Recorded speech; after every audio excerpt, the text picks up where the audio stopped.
Everyone, welcome back my YouTube channel विज्ञान academy. मैं हूं सीए कृष्णा मोडा और मैं उम्मीद कर रहा हूं कि आपको मेरे ये लेक्चर्स पसंद आ रहे हैं। Please do like, share and subscribe and like I keep saying, आप अपने सारे दोस्तों को इस लेक्चर सीरीज़ के बारे में बताइए जिससे ज़्यादा से ज़्यादा बच्चे इसका फ़ायदा उठा पाए। हम पिछले लेक्चर में शुरू किए थे एक नया topic which was goods and services tax, और हम गुड्स एंड सर्विसेज टैक्स के बारे में हम काफ़ी कुछ जो है समझे। हमें पता चला कि जीएसटी लगता क्यों है। ये इनडायरेक्ट टैक्स कहलाते हैं। इनडायरेक्ट टैक्स क्या होता है, डायरेक्ट टैक्स क्या होता है, हम इसके बारे में भी समझे थे। हम पढ़े about different rules of GST. हम ये पढ़े कि डिफरेंट रेट्स होते हैं जीएसटी के, और हम कुछ ऐसे भी चीज़ों के बारे में पढ़े थे ना कि कौन कौन से सर्विसेज पे जीएसटी एप्लीकेबल नहीं है, कहाँ कहाँ जीएसटी रिवर्स करना पड़ता है, इनपुट जीएसटी क्या है, आउटपुट जीएसटी क्या है। हम ये भी पढ़े थे कि सेट ऑफ के रूल्स क्या है। हमारे लिए इनपुट जीएसटी जो है वो तो एसेट है और आउटपुट जीएसटी वो एक लायबिलिटी है। तो हम इनपुट जीएसटी और आउटपुट जीएसटी को सेट ऑफ कैसे कर सकते हैं, हम इसके बारे में भी अपने पिछले लेक्चर में पढ़े थे। आज के लेक्चर में हम देखेंगे काफी सारे सम्स जीएसटी पे, और मैं वापस से बोलूंगा आज का लेक्चर काफी इंटरेस्टिंग होगा। आपके लिए एक तरीके से रिवीजन भी हो जाएगा जर्नल एंट्रीज की, क्योंकि हम इसमें जीएसटी के अलावा भी कुछ बाकी ट्रांजैक्शंस भी देखेंगे और कवर करेंगे as part of our journal entries. तो चलिए आज हम शुरू करते आज का lecture which is on practical problems on GST. आइए चलिए शुरू करते फिर आज का लेक्चर। देखते हैं सबसे पहला प्रॉब्लम। आज जो हम प्रॉब्लम सॉल्व करेंगे मैंने वो लिए हैं दो बुक से। एक जो बुक है वो आईएससी बुक है which is by Monilal Das, and the other book is a CBSE book which is authored by T S Grewal. चलिए आज का पहला प्रॉब्लम देखते हैं। सो यहाँ पे बोला जा रहा है you are required to journalize the following transactions in the books of प्रेरणा, और हमें जुलाई मंथ की जो है ट्रांजैक्शंस यहाँ पे दिए हुए हैं। This is an ISC 2019 problem. तो बड़े ध्यान से देखिएगा, ये ऑलरेडी बोर्ड में जो है आ चुका है। सो हमें इसको डेफिनेटली सही से सॉल्व करना है। सबसे पहले 1 जुलाई को जो ट्रांजैक्शन है that is started business with cash and stock. ये हम ऐसे टाइप के एंट्रीज ऑलरेडी देख चुके हैं जहां पे कैश और स्टॉक यहाँ पे क्या हो जा रहा है, it is introduction of capital into the business. क्योंकि हम पढ़े थे अगर ओनर कुछ भी जो है रिसोर्स बिजनेस में लगाता है तो वो कैपिटल हो जाता है। फिर है bought goods from Sushil subject to a levy of IGST. इसको आप आईजीएसटी पढ़ो एट 18%। हम पिछले लेक्चर में डिस्कस किए थे IGST is in case of interstate purchase और सेल। इस केस में हम परचेज कर रहे हैं, इसलिए ये यहाँ पे आईजीएसटी एप्लीकेबल है। और आईजीएसटी का फुल फॉर्म क्या है, integrated goods and services tax. जहाँ पे हम बोले थे in case of IGST central government directly collect कर लेता है tax and then it is distributed between the state and the centre. ठीक है, फिर नेक्स्ट है paid Sushil in full settlement of his account. Okay, next है सोल्ड गुड्स टू उषा। यहाँ पे एक सेल्स का भी ट्रांजैक्शन है, पर यहाँ पे क्या कोई टैक्स दिया हुआ है, यहाँ पे तो कोई टैक्स नहीं दिया हुआ है। तो ये तो एकदम स्ट्रेट फॉरवर्ड एंट्री हमारे लिए। हम ऐसे एंट्रीज तो बहुत देख चुके हैं अब। फिर है Usha settled the dues by giving Alam's acceptance of 20,000 and the balance in cash. चलिए देखेंगे हम ये क्या होता है आलम्स एक्सेप्टेंस ऑफ 20,000। हम देखते हैं इसको हम कैसे जो है इसकी एंट्री हम पास करेंगे। और लास्ट ट्रांजैक्शन क्या है, paid telephone charges by cheque CGST and SGST levied at 6% each. 5,000 rupees का है ये ट्रांजैक्शन। तो हम बना लेते हैं अपना फॉर्मेट, और सबसे पहले जो हम क्लैरिटी लेंगे वो क्या चीज पे लेंगे कि ये जो अमाउंट्स है, आपको क्या लग रहा है ये अमाउंट्स इंक्लूसिव ऑफ जीएसटी है कि एक्सक्लूसिव है? क्योंकि कई बार क्या है बच्चों को ये कंफ्यूजन रहता है कि ये जो अमाउंट है यहाँ पे, जैसे हम बोले pay telephone charges, bought good from Sushil, तो ये जो अमाउंट है यहाँ पे और यहाँ पे, क्या ये इंक्लूसिव ऑफ जीएसटी है या एक्सक्लूडिंग जीएसटी है? हमेशा ये जो अमाउंट होगा ये एक्सक्लूडिंग जीएसटी होगा। हमारे को जो यहाँ पे अमाउंट्स दिए हुए हैं सम में, ये एक्सक्लूडिंग जीएसटी है।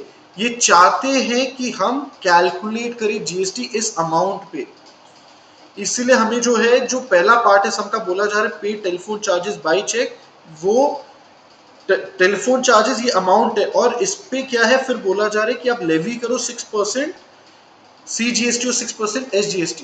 तो सबसे पहले तो हम ये कंफ्यूजन जो है दूर करते हैं। ये जो अमाउंट है this will always be exclusive of GST. ठीक है, आइए हम फॉर्मेट बना लेते हैं जल्दी से। फॉर्मेट में हम क्या बोले थे, कैसे बनाएंगे? सबसे पहले तो बुक्स ऑफ प्रेरणा, फिर जर्नल। आई होप आप अभी तक एकदम से जो है कॉन्फिडेंट हो गए होंगे फॉर्मेट बनाने में। आप प्रैक्टिस करते रहिए, जब भी हम ऐसे सम सॉल्व करेंगे आई होप आप इसको शॉर्टकट कोई भी यूज नहीं करोगे, आप पूरी पूरी सम जो है खुद से बनाओगे, पूरे फॉर्मेट वगैरह सब चीज के साथ, तभी जाके आप एकदम एक्सपर्ट बन जाओगे फिर सम सॉल्व करने में।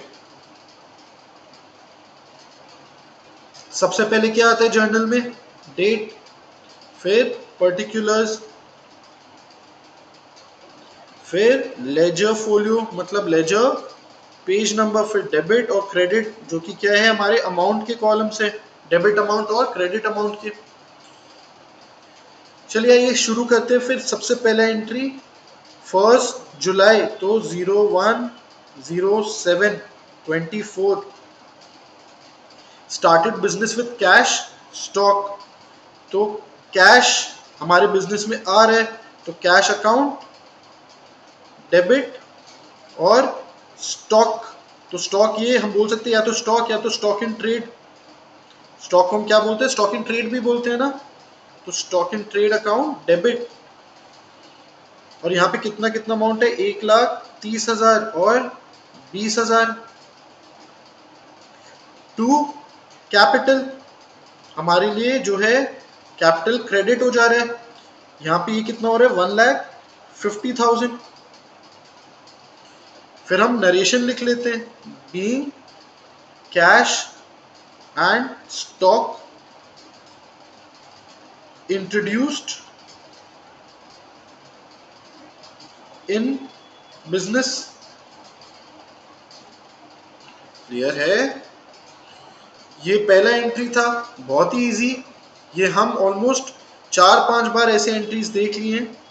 नेक्स्ट 5 जुलाई को हम बोल रहे हैं बॉट गुड्स फ्रॉम सुशील, हम सुशील से क्रेडिट पे परचेज किए, subject to a levy of IGST 18%। 40,000 का हम सामान खरीद रहे, किससे खरीद रहे? सुशील से, और उस पर हम बोल रहे हैं इस पे IGST एप्लीकेबल है, कितना? 18% का।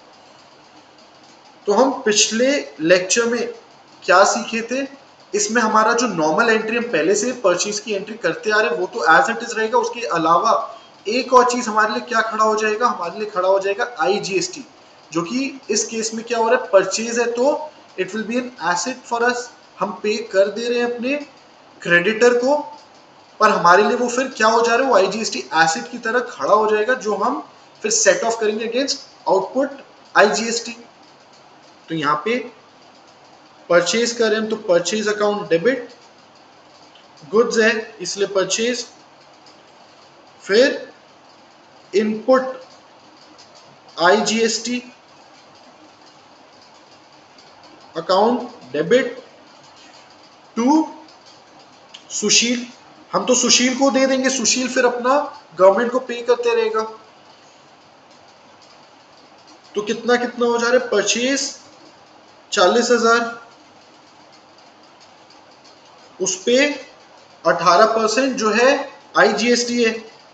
18% ऑफ 40,000 कितना है? मैं भी अपना कैलकुलेटर निकाल लेता हूं।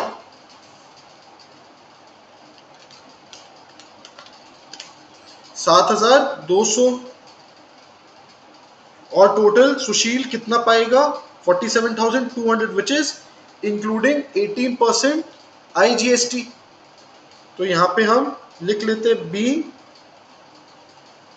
Goods purchase from Sushil purchased on credit, या तो लिख लेते इंक्लूडिंग 18% IGST। ठीक है ना। Next, paid Sushil in full settlement of his account, और ये कितना अमाउंट है, ये 47,000 है। हमें देना कितना था सुशील को, हमें देना तो 47,200 था, मतलब 200 रुपए हमारे लिए क्या है, डिस्काउंट है। अब वापस से जल्दी से अगर हम पुराने लेक्चर पे जाए तो हम क्या पढ़े थे, अगर हमें कोई डिस्काउंट मिलता है उस केस में जितना अमाउंट ऑफ डिस्काउंट है उस एक्सटेंट तक हमें क्या है, इनपुट जीएसटी रिवर्स करना पड़ेगा, क्योंकि जीएसटी किस पे लेवी होता है, टैक्सेबल वैल्यू पे लेवी होता है ना। और जितना से डिस्काउंट से हमारा अमाउंट कम हो जाता है उतना से हमारे लिए जीएसटी का भी जो इनपुट जीएसटी वो अमाउंट कम हो जाएगा। पर यहाँ पे क्या है, यहाँ पे हमें सीधा सीधा जो है अमाउंट दिया हुआ है 47,000। समझ रहे हो आप, यहाँ पे हमें बोल दिया गया है 47,200 का, 47,200 का तो जो लाइबिलिटी था हमारे लिए, पर हम उसमें 47,000 रीपे कर रहे हैं। तो 200 रुपए का जो है वो डिस्काउंट तो है, पर हमारे को जो है ब्रेकअप नहीं दिया हुआ है कि कितना परसेंटेज था डिस्काउंट का। इसलिए हमारे लिए जो है यहाँ पे जीएसटी को रिवर्स करना थोड़ा मुश्किल है। हमें जो है क्लैरिटी नहीं दिया हुआ है यहाँ पे कि वो 200 जो है जो हम पे कर रहे हैं उसमें कितना पोर्शन जो है डिस्काउंट का है और कितना पोर्शन जो है हमारा जीएसटी कम हुआ है। समझो, अगर यहाँ पे हमें बोल दिया जाता कि 47,200 हमारा नेट पेबल अमाउंट तो था और हमें 5% कैश डिस्काउंट मिल गया, तो 5% कैश डिस्काउंट अगर हमें बोला जाता और हमें सीधा सीधा जो है एक कॉम्पोजिट अमाउंट नहीं दिया रहता, तो हम क्या करते, 40,000 पे हम 5% डिस्काउंट निकाल लेते विच इज व्हाट 2,000, और हम 2,000 अमाउंट पे जो है 18% आईजीएसटी भी निकाल लेते। उतना से हम आईजीएसटी जो एसेट है अपना कम कर देते, हम उतना ही आईजीएसटी को क्रेडिट कर देते। 5% ऑफ 7,200 हम कम कर देते, हम अपना जीएसटी लाइबिलिटी भी अपना 5% से कम कर देते। समझ रहे हो आप, जीएसटी का जो हमारे पास एसेट बना हुआ है हम उसको भी 5% से कम कर देते, और हमारा जो लाइबिलिटी पे करने का है क्रेडिटर को उसको भी 5% से कम कर देते। पर यहाँ पे तो हमें सीधा सीधा बोल दिया गया है कि 47,000 हम पे कर रहे हैं नेट में, तो हमारे पास वो ब्रेकअप नहीं है। तो हम क्या करेंगे, 200 रुपये को हम डिस्काउंट दिखाएंगे और जीएसटी लाइबिलिटी जो जीएसटी हमारा अमाउंट एसेट जो अमाउंट है वो हम एज इट इज ही दिखाएंगे। तो हम यहाँ पे एंट्री क्या दिखा रहे हैं फिर, 10 जुलाई, यहाँ पे हम सुशील अकाउंट डेबिट कर रहे हैं टू, यहाँ पे कुछ बताया नहीं है कैश है या बैंक है, तो हम दोनों में से कुछ भी यूज कर सकते हैं। यहाँ पे हम टू कैश अकाउंट दिखा देते हैं और हम यहाँ पे बोलते हैं हमें डिस्काउंट भी मिला है टू डिस्काउंट रिसीव्ड, ये कैश डिस्काउंट है इसलिए बुक्स में हम रिकॉर्ड करेंगे। तो सुशील को पे करना था हमें 47,200, पे हम कितना करें 47,000 और 200 क्या हो रहा है हमारे लिए डिस्काउंट हो रहा है। इसका मतलब हमारा जो इनपुट आईजीएसटी एसेट है उस पे हम कुछ भी अभी एडजस्टमेंट नहीं दिखा रहे, क्योंकि यहाँ पे सम में क्लैरिटी नहीं दिया हुआ है। अगर वो परसेंटेज टर्म्स में होता तो हम डेफिनेटली यहाँ पे टू इनपुट आईजीएसटी करके उस एक्सटेंट तक जितना डिस्काउंट है उस डिस्काउंट वाले वैल्यू पे जितना 18% होता उस एक्सटेंट तक हम यहाँ पे रिवर्स करते। पर क्योंकि हमारे पास यहाँ पे सम में प्रोवाइडेड नहीं है तो हम मान लेंगे कि जीएसटी का जो हम इनपुट अपने बुक्स में दिखा रहे हैं एज एन एसेट, हम अभी बुक्स में वो कंटिन्यू उतना पे ही करेंगे। क्लियर है। So being cash paid to Sushil after deducting ₹200 cash discount. ठीक है, next sold goods to Usha ₹30,000। ये तो एकदम नॉर्मल एंट्री है, सेल्स की एंट्री है और क्रेडिट सेल्स है, क्योंकि यहाँ पे कैश के बारे में कुछ भी इंफॉर्मेशन नहीं दिया हुआ है। तो 14 जुलाई एंट्री हो जाएगा उषा अकाउंट डेबिट, क्योंकि उषा क्या है हमारे लिए, डेटर है, टू सेल्स। और यहाँ पे टैक्स के बारे में कोई इंफॉर्मेशन नहीं है, तो जहां पे टैक्स के बारे में इंफॉर्मेशन नहीं दिया हो, हमें अज्यूम कर लेना है कि ये इस पे जीएसटी चार्ज नहीं हुआ है। This was 40,000 being goods sold on credit.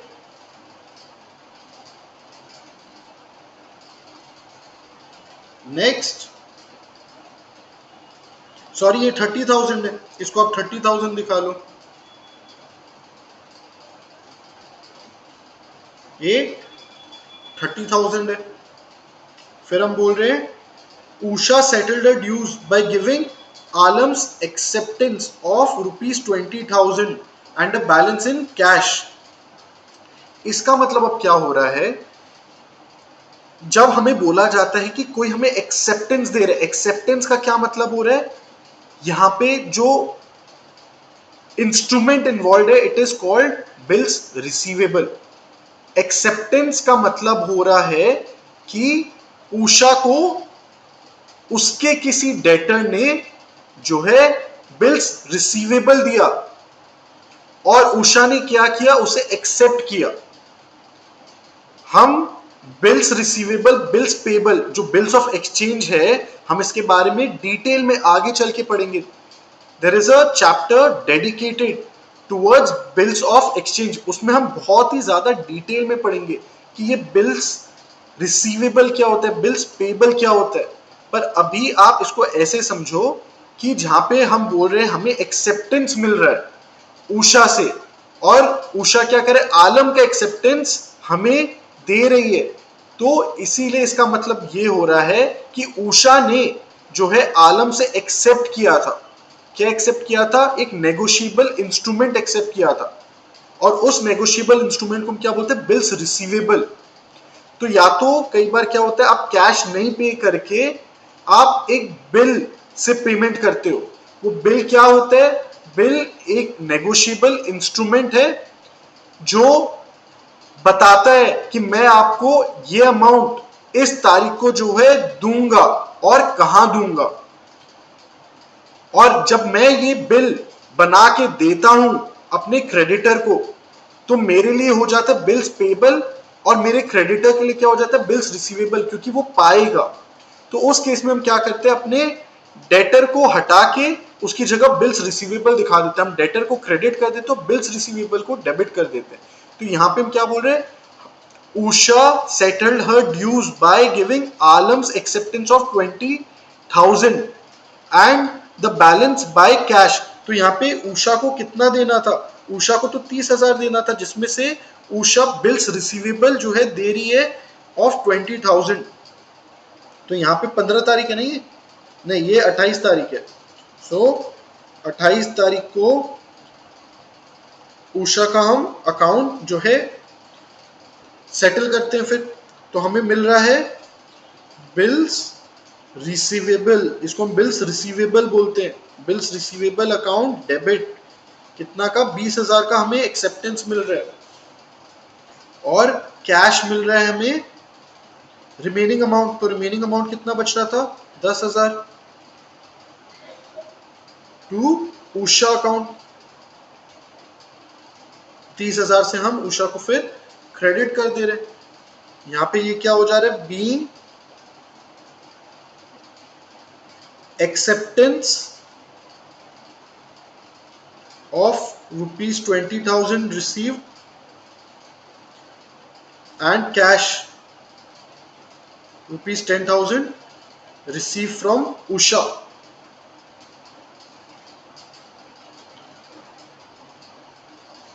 ठीक है, चलिए फिर देखते हैं लास्ट ट्रांजैक्शन। लास्ट ट्रांजैक्शन क्या है? Paid telephone charges by cheque CGST and SGST levied at 6% each. और कितने का अमाउंट है? 5,000 का जो है टेलीफोन चार्जेस है। तो CGST एंड SGST इन्वॉल्व, इसका मतलब it is a local transaction. Telephone charges आप लोकली कनेक्शन दिए हो, अब लोकल वेंडर को पे कर रहे हो टेलीफोन चार्जेस, और उस पर जो GST लगता है वो कौन सा लगता है? वो तो इंट्रा स्टेट होता है ट्रांजैक्शन, तो उस पर CGST और SGST एप्लीकेबल हो जाता है, दोनों 50-50% ऑफ दी टोटल रेट। यहाँ पे क्या है? ऑलरेडी हमें बोल दिया है 12% रेट था, जिसमें CGST 6% है और SGST बाकी 6% है। तो यहाँ पे हम इसका भी एंट्री दिखाते हैं फिर। 31 जुलाई 24, ये टेलीफोन चार्जेस है हमारे लिए। टेलीफोन चार्जेस अकाउंट डेबिट, तो यहाँ पे हमारे पास टेलीफोन चार्जेस है कितना? 5,000। और यहाँ पे हम डेबिट करेंगे इनपुट CGST। हमारे लिए एक्सपेंसेस पे जो GST हम पे करते हैं उसे तो हम इनपुट GST बोलते हैं, और इनपुट SGST अकाउंट। ये थे 6%, मतलब 300 और 300, और 2 कैश या बैंक, यहाँ पे दिया हुआ है, हाँ यहाँ दिया हुआ है चेक, तो यहाँ पे हो जाएगा 2 बैंक अकाउंट। कितना? 5,600 being telephone charges paid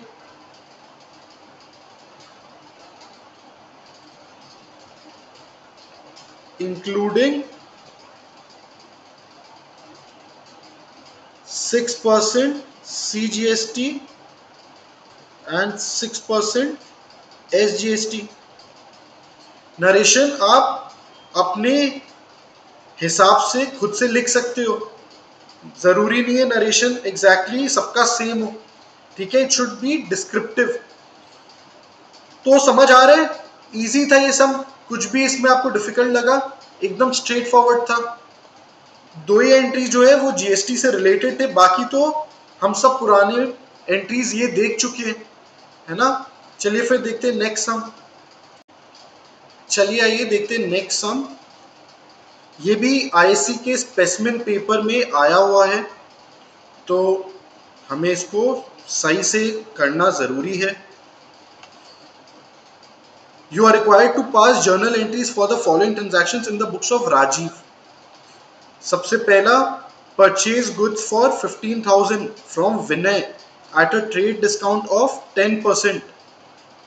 The purchase is subject to a levy of CGST and SGST at 9% each.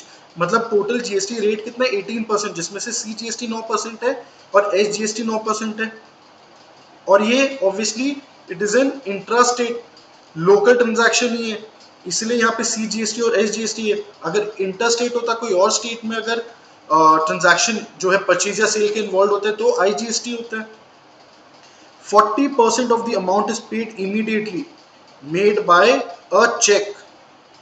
ठीक है, तो इसमें 2 एंट्रीज हो जाएंगे हमारे लिए। फिर नेक्स्ट ट्रांजैक्शन क्या है? Goods of the value of ₹2,000 are distributed from the stock as free samples.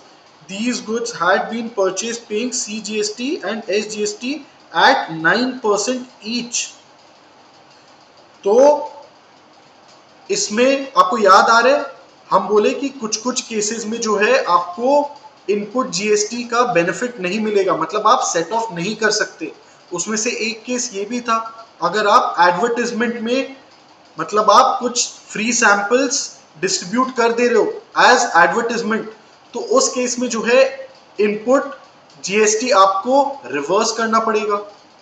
पढ़े थे कुछ कुछ केसेस जहां पे रिवर्सल ऑफ इनपुट GST है, और उसमें से एक केस ये भी था। एडवर्टाइजमेंट एक्सपेंस, डोनेशन, ड्राइंग्स, ये सारे केसेस में हम बोल रहे थे अगर हम इनपुट GST बुक्स में दिखाए हैं तो हमें फिर रिवर्स करना पड़ेगा। क्लियर है? तो हमारे लिए उस केस में क्या हो जा रहा था? हमारे लिए फिर वो इनपुट GST एसेट नहीं होके हमारे लिए वो एक्सपेंस बन जा रहा था, है ना? चलिए आइए, तो हम वापस से फॉर्मेट बना लेते हैं, बुक्स ऑफ राजीव। यहाँ पे ये भी जर्नल है,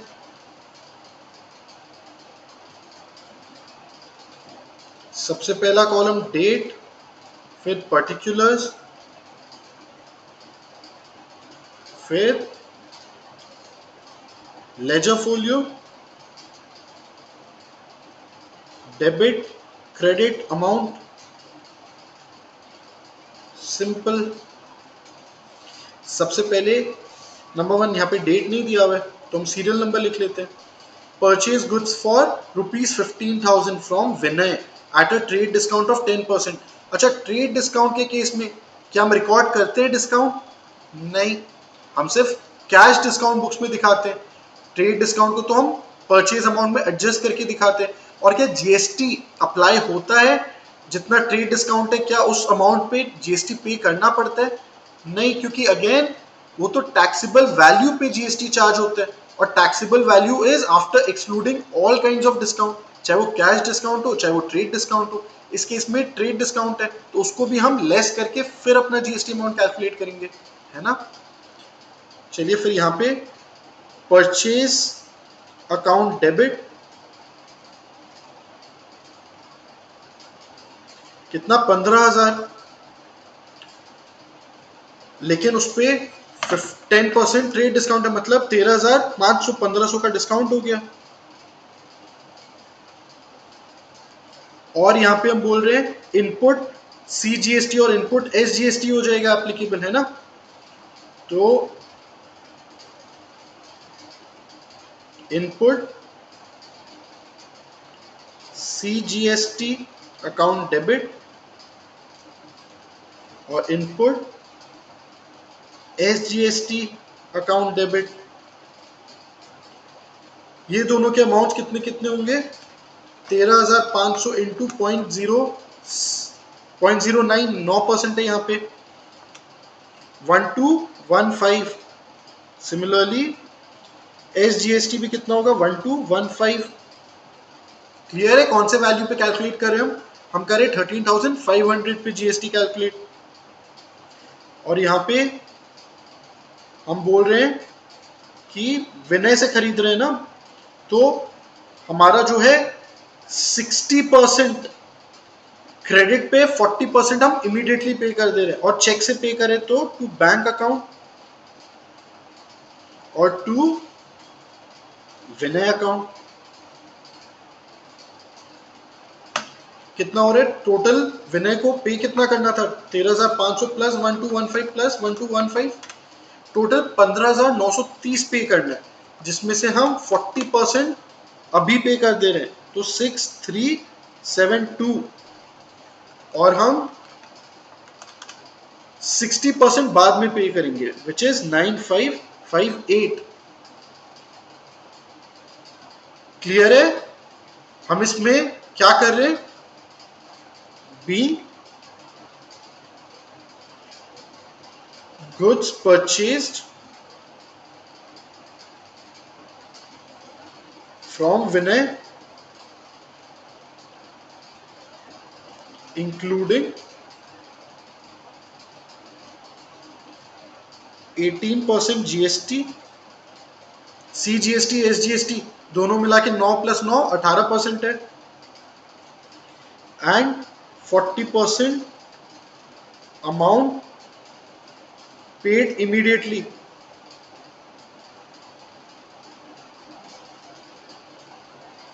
ठीक है, फिर हम देखते हैं नेक्स्ट ट्रांजैक्शन क्या है।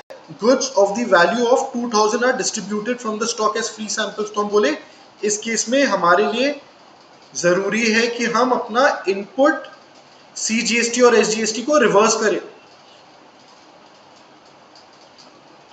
सबसे पहले अब याद करो एंट्री क्या होता है in case of goods distributed from the stock as free samples.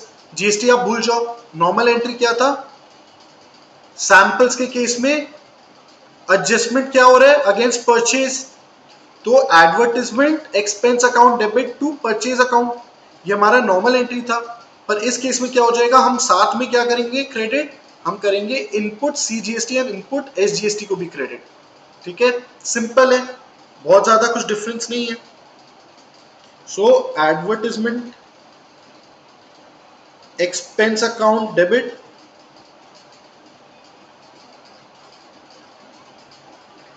To purchase, to input CGST, to input SGST। कितना था परचेज अमाउंट 2000, और हमारे लिए ये दोनों जो एसेट्स थे हमारे लिए इनपुट CGST और इनपुट SGST, वो क्या हो रहा है, वो अब एक्सपेंस बन जा रहे हैं। इस पे 9% है ना, 9% इंटू 2000, ये कितना हो रहा है 180 और 180 हो जा रहा है। सो 2360 ये आ रहा है आपका भी। Being goods distributed as sample and input GST reversed. ठीक है, कुछ भी डिफिकल्ट लग रहा है अभी तक? नहीं, बहुत ही सिंपल है। चलिए आइए देखते हैं अपना next problem. Pass journal entries in the books of Puneet. और पुनीत कहां पे अपना बिजनेस कर रहे हैं, दिल्ली में। फॉर द फॉलोइंग, चलिए हम एक एक करके जो है एंट्रीज अपना बना लेंगे जैसे जैसे हम सम पढ़ेंगे।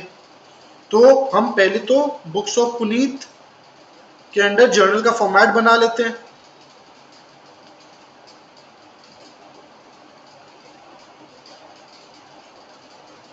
फिर से सबसे पहले तो डेट का कॉलम,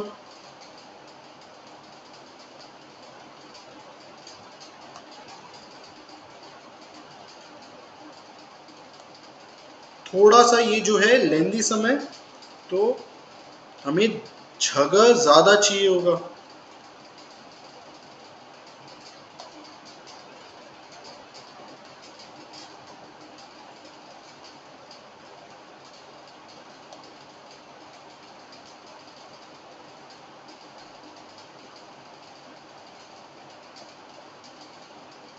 आप भी अपने एंड में बना रहे हो ना?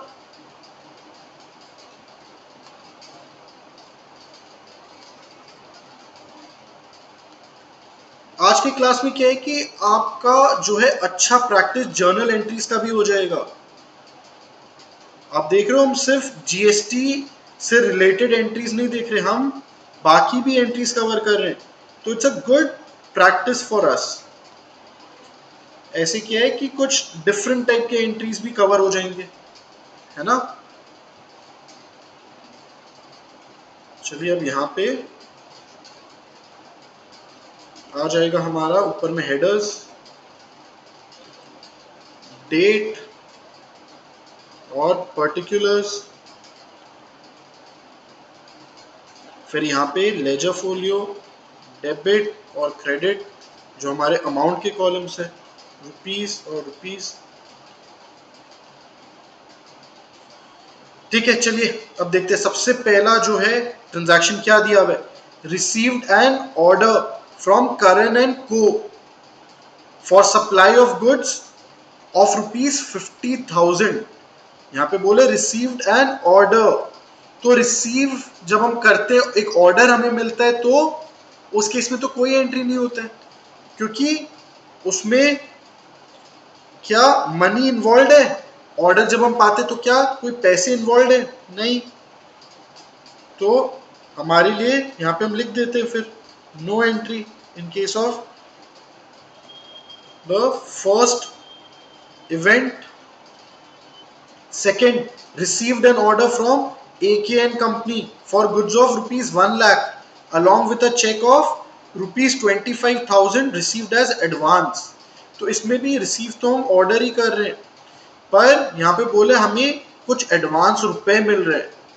और हम क्या पढ़े थे, जब हमें एडवांस मिलता है जब हम गुड्स ऑलरेडी सेल नहीं करते और हमें एडवांस मिल जाता है तो वो एडवांस हमारे लिए क्या होता है, उस समय तो वो लाइबिलिटी हो जाता है क्योंकि सेल तो अभी तक हुआ नहीं है। तो इसमें हम फिर क्या दिखाएंगे, पहले पार्ट ऑफ द क्वेश्चन के लिए जहां पे हम बोले रिसीव्ड एन ऑर्डर, उस पर तो कोई एंट्री नहीं है, पर जो सेकेंड पार्ट है जहां पे अलोंग विद अ चेक जो लिखा हुआ है हमें मिल जा रहा है 25,000 एडवांस, उसको हम अपने बुक्स में फिर रिकॉर्ड कर लेते हैं। तो हमें 25,000 का चेक मिल रहा है, तो ये हो क्या जा रहा है, बैंक अकाउंट डेबिट, हमारा बैंक बैलेंस बढ़ रहा है कितना से, 25,000 से। So bank account debit 25,000 to, कौन सी कंपनी है, to A K and company, तो ये टू एडवांस लिख देते हैं, to advance from A K and company. जब तक हमारे लिए ये सेल्स कंप्लीट नहीं हो जाता है तब तक जो भी पैसे मिल रहे हैं उसको हम दिखाते हैं as advance, which is a liability for us. Narration आप लिख लीजिए, being advance receive from A K and company against order received, ठीक है, लिख लोगे आप अपने एंड पे। चलिए नेक्स्ट नंबर 3 देखते हैं, paid to staff ₹40,000 against outstanding salaries of 60,000। तो हम बोले यहाँ पे हम स्टाफ को पे करें 40,000, लेकिन हमें पे कितना करना था, 60,000। तो क्योंकि आउटस्टैंडिंग सैलरीज की हम बात करें, मतलब हमारे बुक में हम दिखा रखे कहीं ना कहीं आउटस्टैंडिंग सैलरीज, और आउटस्टैंडिंग सैलरीज अब जल्दी से याद करो, आउटस्टैंडिंग सैलरीज की एंट्री क्या हम बुक में किए होंगे, टू शो आउटस्टैंडिंग सैलरीज हम दिखाए होंगे क्या, salaries account debit to outstanding salaries, क्योंकि या तो हम पे करते तो हम टू कैश दिखाते या टू बैंक दिखाते, यहाँ पे हम पे नहीं किए होंगे तो हम टू आउटस्टैंडिंग सैलरीज करके एक लाइबिलिटी अपनी बुक्स में खड़ा किए होंगे। अब हम वो आउटस्टैंडिंग सैलरीज को कम कर दे रहे क्योंकि उसमें से हम 40,000 पे कर दे रहे, तो यहाँ पे क्या हो जाएगा, फिर यहाँ पे हो जाएगा आउटस्टैंडिंग सैलरीज अकाउंट डेबिट कितना से, जितना का हम पेमेंट कर दिए, तो outstanding salaries account debit to bank account, जैसे हम बैंक से पेमेंट कर दे रहे हैं कितना, 40,000, तो 40,000, यहाँ पे आप टू बैंक टू कैश कुछ भी दिखा सकते हो, मैं टू बैंक दिखा रहा हूं। आप इसमें नरेशन में लिख लो, बीइंग आउटस्टैंडिंग सैलरीज पेड, ठीक है। Next number 4, sold goods to Bharat Kaithal Haryana. ये भरत क्या है, हरियाणा के कोई कैथल नाम के जगह में ऑपरेट करता होगा, तो हम भरत को बेचे सामान, मतलब हम हरियाणा भेजे और हम कहां पे ऑपरेट करें, दिल्ली में, तो ये क्या हो जाएगा, इंटरस्टेट हो जाएगा, इसलिए यहां पे बोल रहे आईजीएसटी। तो sold goods to Bharat of Haryana ₹10,000 plus IGST at 12%, out of which 1/5 of the goods were returned by Bharat being defective। तो इसमें दो पार्ट्स हो जा रहे हैं, फिर पहले तो सेल की एंट्री, उसके बाद गुड्स रिटर्न की एंट्री, ठीक है। तो पहले 10,000 प्लस 12% हम सेल दिखा देते हैं to Bharat account debit, Bharat ही नाम था, क्या नाम था, भरत, हाँ भरत, तो 10,000 प्लस आईजीएसटी है, तो भरत अकाउंट डेबिट टू, जब हम सेल करते हैं तो आईजीएसटी फिर हमारे लिए क्या होता है, लाइबिलिटी होता है, सेल के समय लाइबिलिटी खड़ा हो जाता है जीएसटी का, तो टू सेल्स अकाउंट, कितने की सेल्स, 10,000, और 12% आउटपुट आईजीएसटी खड़ा होगा, तो टू आउटपुट आईजीएसटी कितना था, 12% इंटू 10,000, मतलब 1200 का लाइबिलिटी खड़ा हो रहा है हमारे लिए, और ये टोटल फिर भरत कितना से हम डेबिट कर देंगे, 11,200। ठीक है, इसमें आप नरेशन लिख लोगे क्या, being goods sold to Bharat on credit including 12% IGST। उसमें से फिर क्वेश्चन बोल रहा था कि 1/5 of the goods were return by Bharat being defective. तो जहां पे गुड्स रिटर्न हो रहे थे उसमें हम क्या डेबिट करते हैं, फिर हम डेबिट करते हैं सेल्स रिटर्न या रिटर्न्स इनवर्ड, क्योंकि गुड्स वापस हमारे पास आ रहे हैं तो रिटर्न्स इनवर्ड। और हम आउटपुट IGST उतना से जो है कम कर देंगे, है ना, GST रिवर्स हो जाते हैं इन केस ऑफ गुड्स रिटर्न। तो यहां पे हम दिखाएंगे सबसे पहले तो रिटर्न्स इनवर्ड, अकाउंट डेबिट, और हम आउटपुट IGST अकाउंट को भी डेबिट कर देंगे। फिर 1/5 बोल रहे हैं तो हमारे लिए 1/5 कितना हो जा रहा है, 2000। सिमिलरली 1200 जो आउटपुट IGST का लाइबिलिटी था वो भी 1/5 से कम हो जाना चाहिए। इसका मतलब कितना हो रहा है, 240 टू भारत अकाउंट। भारत को फिर हमें इतना पैसा कम देना होगा विच इज 2240।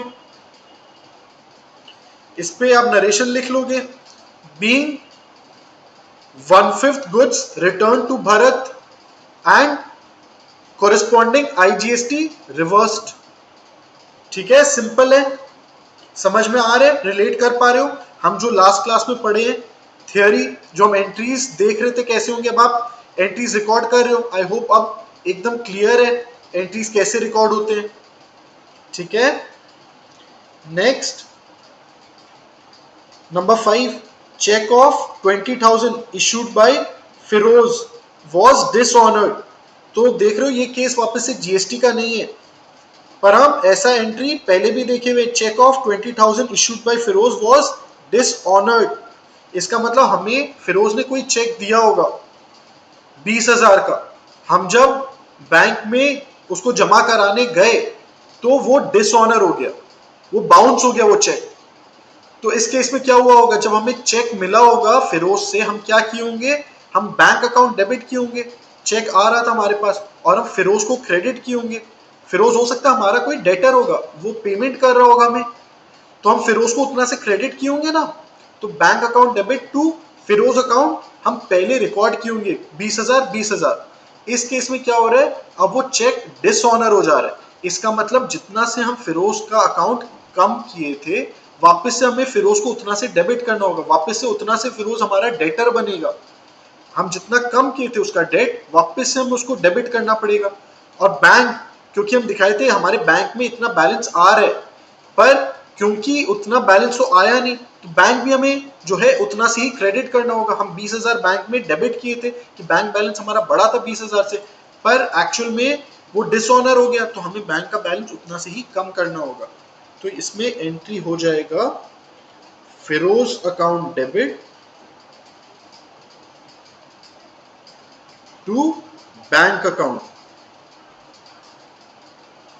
कितना, 20,000 और 20,000। Narration, being cheque issued by Firoz dishonoured. ठीक है, नेक्स्ट, रिसीव 40 पैसे in a rupee from Firoz against the above dues. अब हम बोल रहे 20,000 तो हम रिवर्स कर दिए, अब लेकिन क्या बोला जा रहा है कि हम खाली 40% अमाउंट ही फिरोज हमें पे कर पाया, बाकी 60% वो बैड डेट हो गया। क्योंकि हम बोल रहे हैं रिसीव 40 पैसे in a rupee from Firoz against the above dues, है ना। हम ये पढ़े थे 40 पैसे इन अ रुपी, इसका क्या मतलब होता है 40%। तो मतलब 20,000 का 40% कितना हुआ, सिर्फ 8,000 हम पा रहे, बाकी फिर फिरोज हमें नहीं दे पाया। इसका मतलब वो फिर क्या हो जा रहा है, बैड डेट्स हो जा रहा है, हमारे लिए एक लॉस हो जा रहा है वो। तो हम यहाँ पे इसको फिर रिकॉर्ड कर लेते हैं। कितने का लॉस है? 12,000 का। बैड डेट्स अकाउंट डेबिट, और हम कितना पा रहे हैं? हम पा रहे हैं, लेट्स से कैश में हमें मिला हो तो 8,000 हम पा रहे हैं, और हम फिरोज को फिर बुक से हटा दे रहे हैं। 12,000, 8,000 और 20,000। क्लियर है? आई होप अब आप लोग को ये सारे एंट्रीज बहुत इजी लग रहे होंगे। अगर आप अपने एंड पे प्रैक्टिस कर रहे हो तो फिर तो इजी है, वरना फिर आप कंफ्यूज हो रहे होंगे कि ये कहाँ हम पढ़े, ये क्यों हो रहा है। इसके लिए आप वापस से जो है जर्नल एंड लेजर के जो लेक्चर्स है वो आप वापस से रिविजिट करो। इन केस आप कंफ्यूज हो रहे हो तो आई वुड रेकमेंड आप वापस से एक बार वो लेक्चर जरूर से देखो और अपने एंड पे प्रैक्टिस करो। बहुत जरूरी है प्रैक्टिस, मैं हर लेक्चर में बोलता हूँ, है ना। Next, receive the cheque of ₹25,000 from Mohan after banking hours. अच्छा, इस एंट्री को आप बड़े ध्यान से देखो। Received a cheque of ₹25,000 from Mohan, लेकिन बोला जा रहा है आफ्टर बैंकिंग आवर्स। ऐसा क्यों बोला जा रहा है? क्योंकि जो चेक मिला होगा हमें वो आफ्टर बैंकिंग आवर्स मिला, मतलब बैंक जनरली 3:30 बजे तक ऑपरेशनल रहते, 3 साढ़े 3 बजे तक। उसके बाद बैंक्स बंद हो जाती है। अगर उसके बाद हम चेक लेके जाएंगे बैंक में तो वो बोलेगा अगले दिन आओ। तो इस केस में फिर क्या होगा? चेक तो हमारे पास ही रह जाएगा। जनरली हम जब भी बोलते हैं हमें पेमेंट चेक से मिला, हम अज्यूम करते हैं कि हमें चेक मिला और हम बैंक में डिपॉजिट कर दिए हाथों हाथ। लेकिन कभी कभार ऐसा हो सकता है जहां पे आपको सब में स्पेसिफिकली बोला जाए कि आपके हाथ में चेक है, इसमें स्पेसिफाई किया गया है कि we received a cheque after banking hours, मतलब हम बैंक में डिपॉजिट नहीं कराएं। तो उस केस में हम बैंक को डेबिट नहीं करेंगे। उस केस में हम क्या डेबिट करेंगे? हम चेक इन हैंड को डेबिट करेंगे। अभी हमारे हाथ में चेक पड़ा हुआ है, अभी तक हम उसको बैंक नहीं किए, तो इस केस में हम क्या बोलेंगे? जो हम चेक रिसीव किए वो हमारे लिए हो जाएगा चेक इन हैंड डेबिट। और ये हम किससे पाए? मोहन से, तो हम बोलेंगे टू मोहन। कितने का? 25,000। ठीक है, समझ आ रहा है चेक इन हैंड क्यों हो रहा है? क्योंकि हम अभी तक उसको बैंक नहीं किए। तो cheque in hand account debit to Mohan account. कितना? 25,000।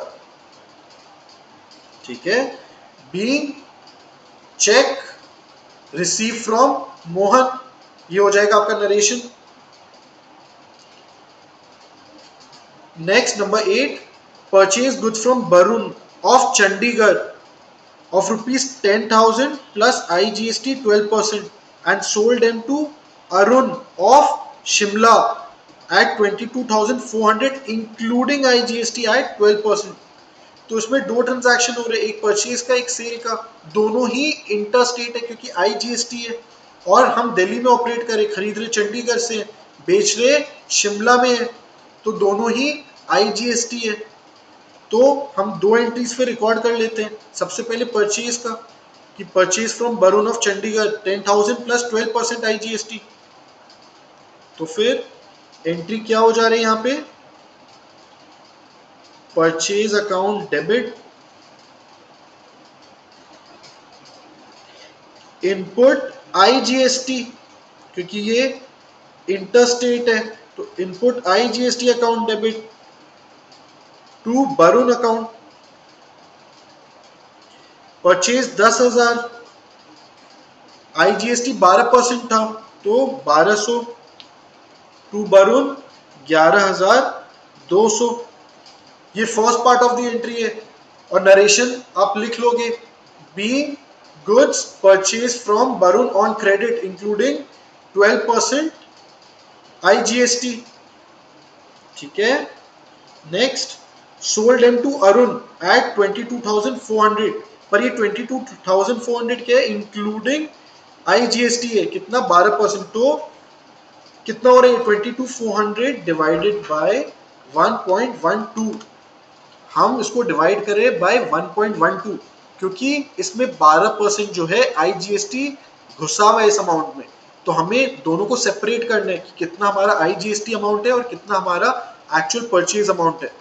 तो हमें मिल रहा है 20,000। सो 20,000 इज आर सेल्स, और इस पे 12% जो है हमारा आउटपुट IGST है।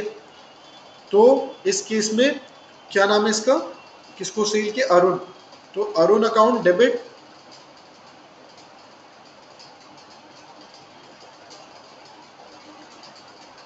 टू सेल्स अकाउंट, सेल्स हम बोल रहे कर रहे हैं 20,000 का, और टू आउटपुट IGST, ये हमारे लिए लाइबिलिटी होता है at the time of sales. तो कितना हो जा रहा है, सेल्स है 20,000, आउटपुट IGST है 2400, उस पर 12%, टोटल हो रहा है 22,400। ठीक है, being good sold to Arun on credit including 12% IGST। ठीक है, नेक्स्ट देखते हैं number 9। Arun return goods of 6720 including IGST which were return to Varun. तो यहां पे भी वापस से दो ट्रांजैक्शंस हो रहे हैं। एक, हमने जो अरुण को बेचा था वो हमें वापस भेज रहे, और हम अपने क्रेडिटर को, जो कौन था, वरुण से खरीदे थे, हम उसको इंटर्न वापस भेज दे रहे हैं।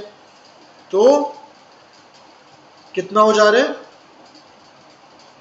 यहां पे 6720 है,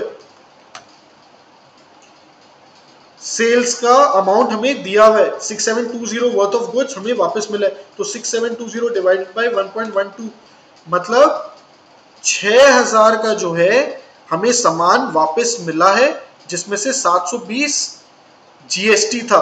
तो उतना का हमारा लाइबिलिटी आउटपुट IGST कम हो जाएगा। ठीक है, तो यहां पे हम बोलेंगे रिटर्न्स इनवर्ड अकाउंट डेबिट, और हम यहां पे दिखाएंगे आउटपुट IGST कितना, 720 था, टू अरुण अकाउंट उतना से अरुण का अकाउंट हम कम कर देंगे। सबसे पहले तो हम रिटर्न्स इनवर्ड दिखाएंगे क्योंकि पहले तो गुड्स हमें मिला है, और फिर हम वो गुड्स को जो है वापस करेंगे क्रेडिटर को, तो हम वो एंट्री रिकॉर्ड करेंगे। तो अभी ये 6720 का हमें अरुण से वापस मिल गया, और यहाँ पे जो है 6000 और ये 720 है। So being goods return by Arun and GST reversed, ये हो गया पहला एंट्री। अब हम रिकॉर्ड करते हैं सेकेंड पार्ट, विच इज हम अपने वेंडर को रिटर्न कर रहे हैं गुड्स। तो यहां पे क्या होगा, फिर यहां पे हम सबसे पहले फिर वरुण अकाउंट को क्रेडिट कर देंगे, डेबिट कर देंगे, सॉरी, क्योंकि क्रेडिटर था ना हमारा, तो Varun account debit to returns outward, इसको हम क्रेडिट करेंगे, और to input IGST, input IGST को भी हम रिवर्स करेंगे। अब यहां पे हमें बोल रहे हैं कि 6000 का सामान हमें वापस मिला, 6000 का सामान मतलब 6000 का सेल्स जो है रिटर्न हुआ। तो परचेज हम कितने का रिटर्न करें, मतलब कितने का सामान एक्चुअल में हम रिटर्न कर रहे हैं, ये आपको समझ में आ रहा है, आप निकाल सकते हो क्या खुद से, इसमें हिडन है ये एडजस्टमेंट, बड़े ध्यान से देखो। हमें इसके पहले वाले ट्रांजैक्शन में क्या बोला कि 10,000 का सामान हम खरीद रहे और बेच रहे कितने पे, हम 20,000 पे बेच रहे, यहाँ पे हमें 6,000 का सामान वापस मिल रहा है।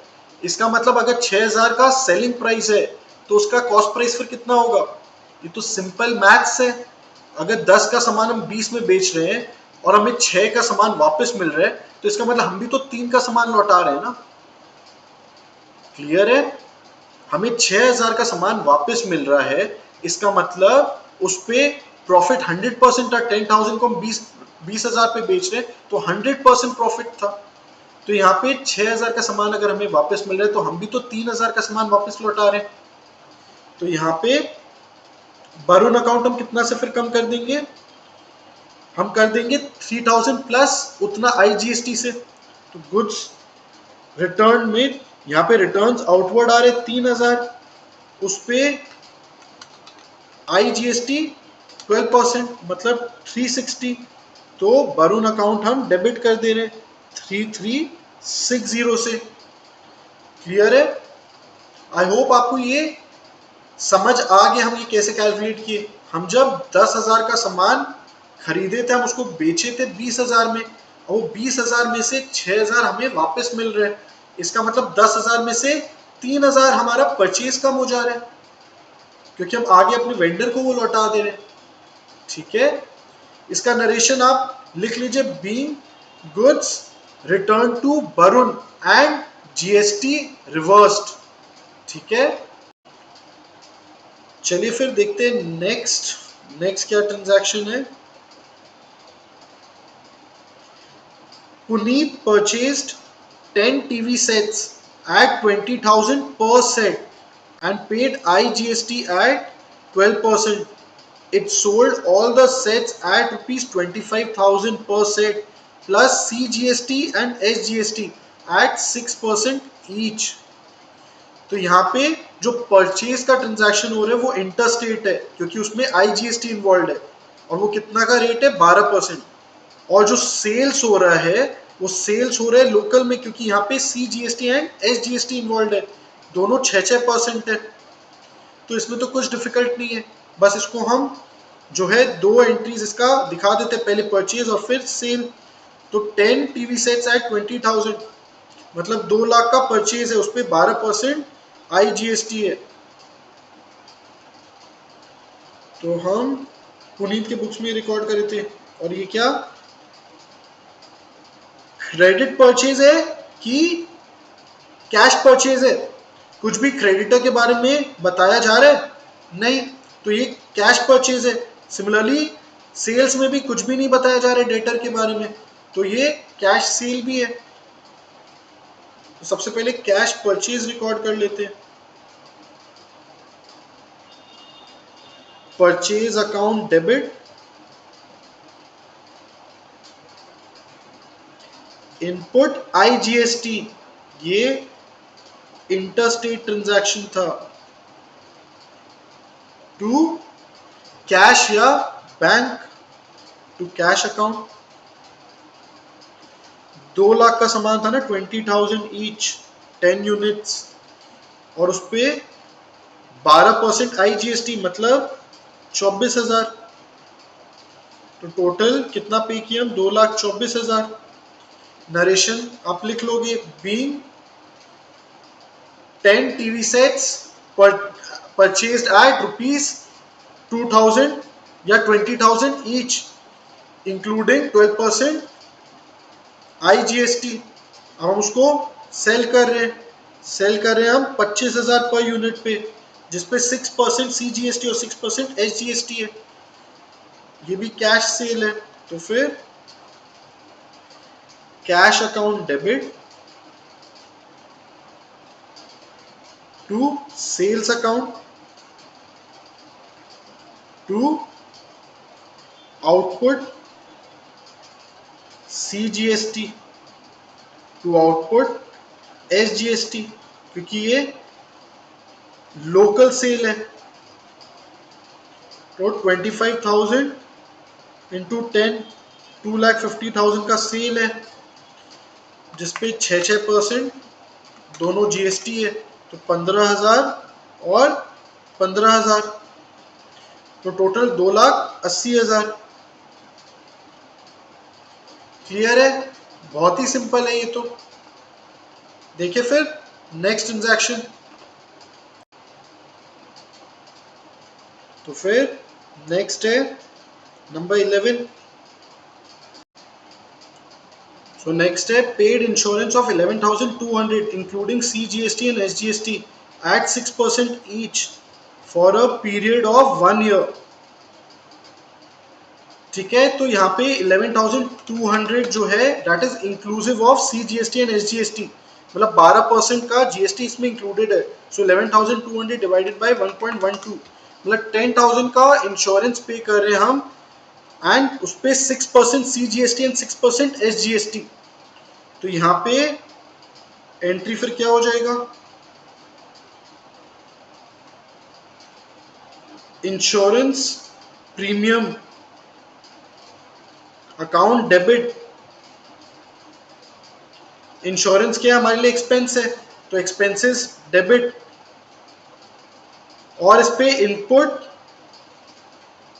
CGST 6%, इनपुट SGST ये भी 6%, टू बैंक या कैश इंश्योरेंस 10,000,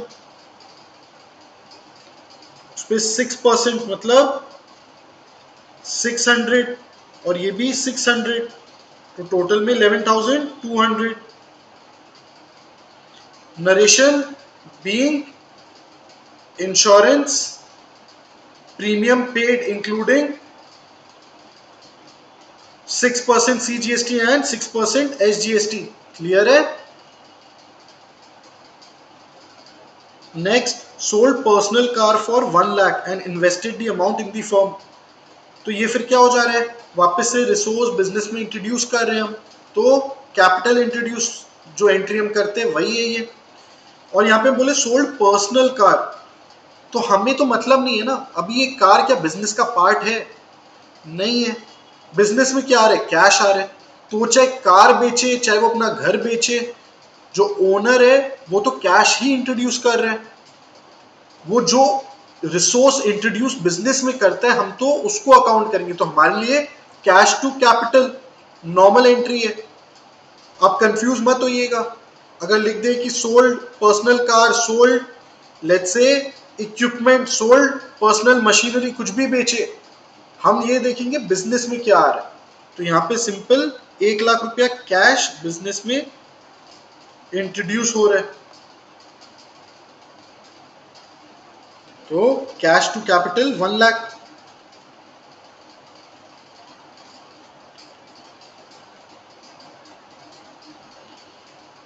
समझ आ रहा है ना।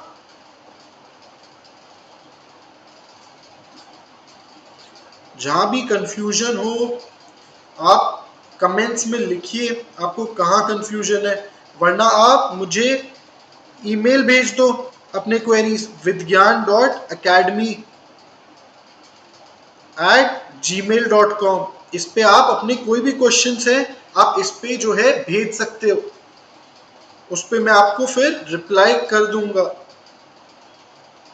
सिंपल था ये भी। Next,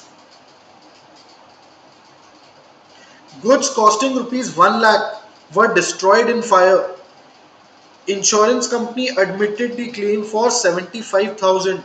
These goods were purchased within Delhi, paying CGST and SGST at 6% each. तो ये तो बहुत ही इंटरेस्टिंग केस है। हम जब जर्नल पढ़ रहे थे हम इस केस को अलग से भी पढ़े थे, जहाँ पे हम बोल रहे थे कि कुछ गुड्स हमारे डिस्ट्रॉय हो रहे हैं। अब डिपेंड करता है कि इंश्योरेंस कंपनी उस पर पूरा अमाउंट जो है वो क्लेम एडमिट कर रही है या कुछ कम करके कर रही है, क्योंकि अगर वो कुछ कम कर रही है एडमिट, इसका मतलब तो हमारे लिए वो लॉस हो गया, जितना हमें इंश्योरेंस नहीं मिलेगा उतना का तो स्टॉक हमारे लिए जो डिस्ट्रॉय हुआ है वो कंप्लीट लॉस हो गया। और जो मिलेगा उसमें हम ये देखेंगे फिर कि इंश्योरेंस हमें कितना दे रहा है, और फिर हम इंश्योरेंस कंपनी का वो रिसीवेबल खड़ा करेंगे। याद है आई होप वो एंट्री। चलिए प्रैक्टिस भी हो जाएगा। तो हम बोल रहे goods costing rupees 1 lakh were destroyed in fire.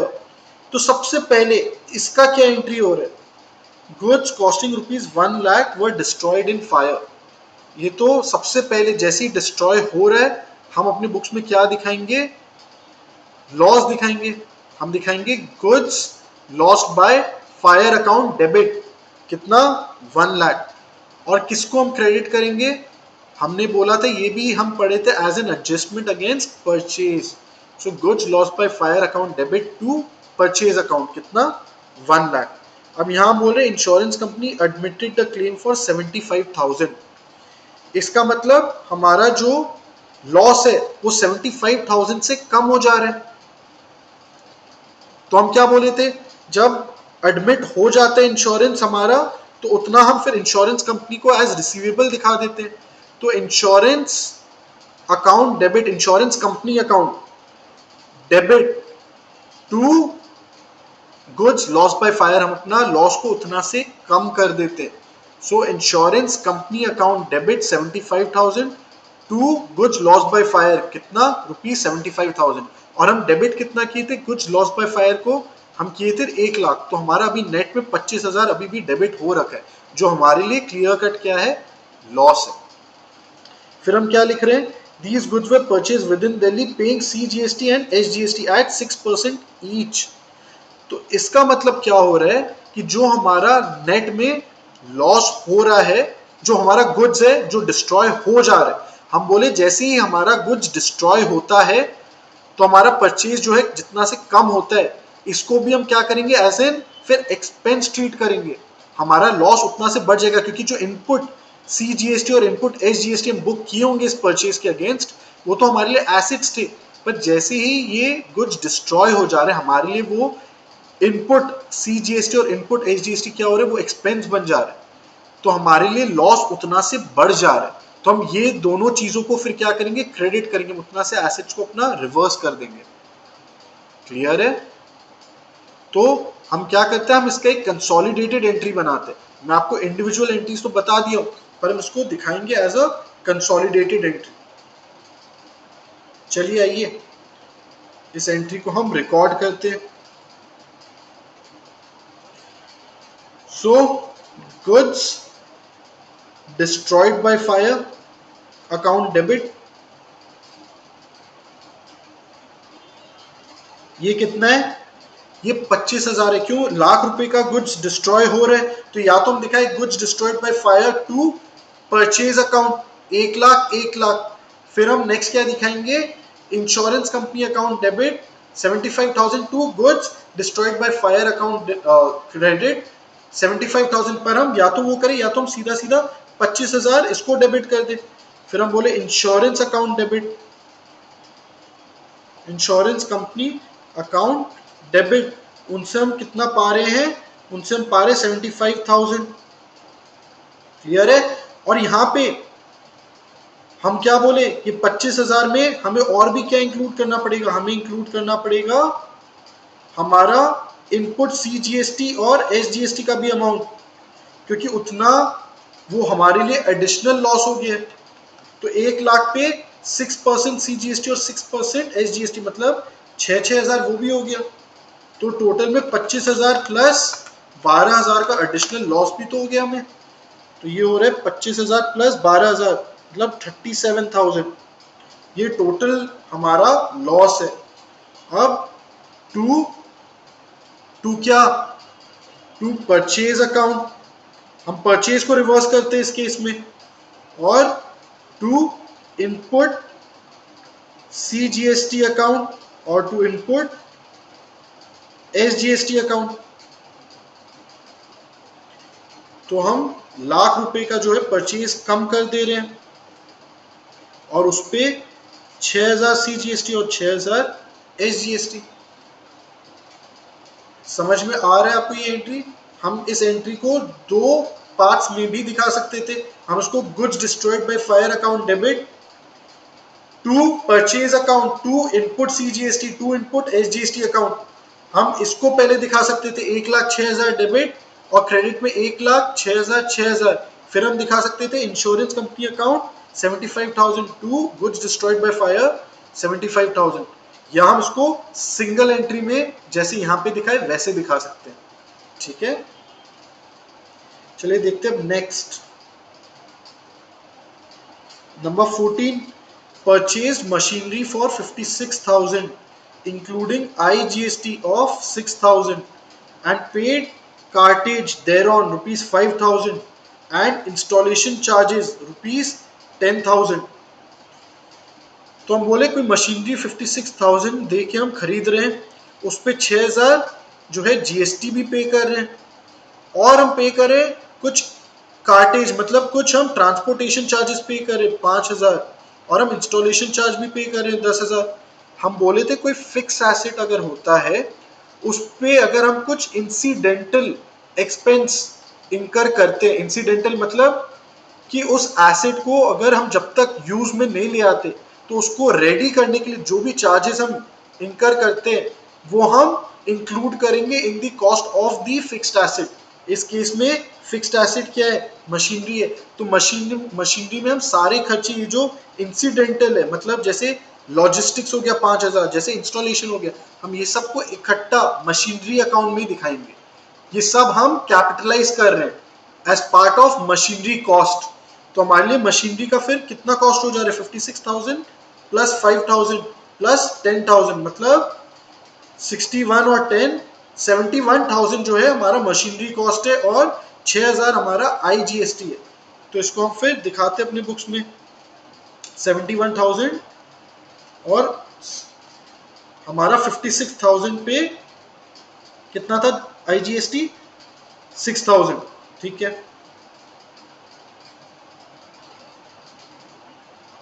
So machinery account debit,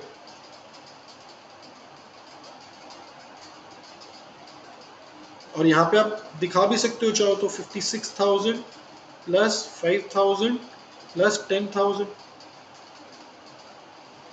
ये हम कर दे रहे हैं कितना 71,000। अब इस पे कुछ आईजीएसटी भी हम पे कर रहे हैं, तो इनपुट आईजीएसटी 6,000, ये हमारे लिए एसेट हो जा रहा है, और टू बैंक अकाउंट या कैश अकाउंट टोटल कितना हो जा रहा है 77,000। Narration being machinery purchased and GST paid thereon, ठीक है। आप एक स्टेप और आगे जा सकते हो, ऑल्दो ये नेसेसरी नहीं है but it is a very very good practice. आप यहाँ पे नोट दिखा सकते हो, नोट में आप नीचे में जाके दिखा सकते हो कि as per AS 10, as per accounting standard 10, all charges, all expenses incurred in relation to a fixed asset till the time fixed asset is ready for use is capitalized along with the cost of the fixed asset। आप इसको as a note additionally दिखा सकते हो, उससे क्या आपका examiner भी Impress होगा कि आपको जो है एक लॉजिक भी पता आप क्यों ऐसा कर रहे हो।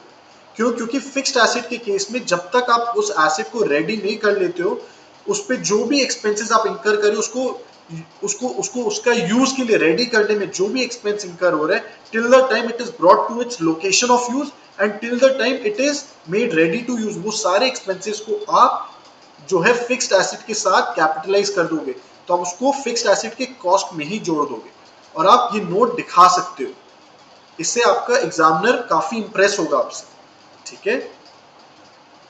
चलिए देखिए फिर नेक्स्ट,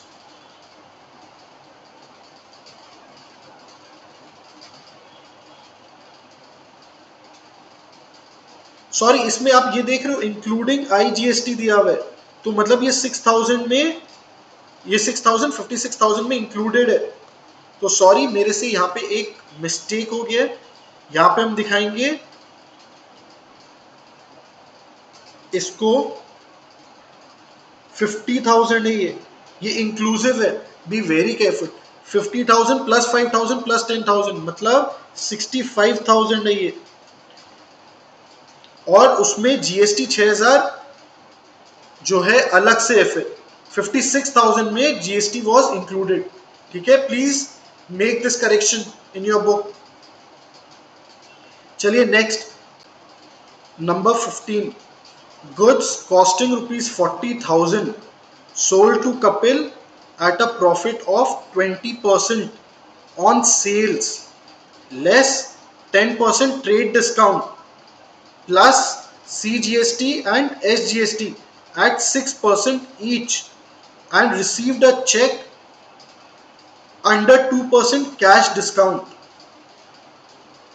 ओके, तो इस ट्रांजैक्शन में जो है बहुत सारे एलिमेंट्स इन्वॉल्व है, बहुत जरूरी है, बड़े ध्यान से देखिएगा इसको हम कैसे सॉल्व करेंगे, क्योंकि इसमें बहुत जो है इंफॉर्मेशन हमें दी हुई है एंड आपको बहुत ही सावधान रहना पड़ेगा जब आप ऐसे टाइप के ट्रांजैक्शंस देखते हो।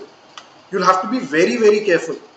सबसे पहले क्या दिया हुआ है, goods costing 40,000 rupees sold to Kapil at a profit of 20% on sales.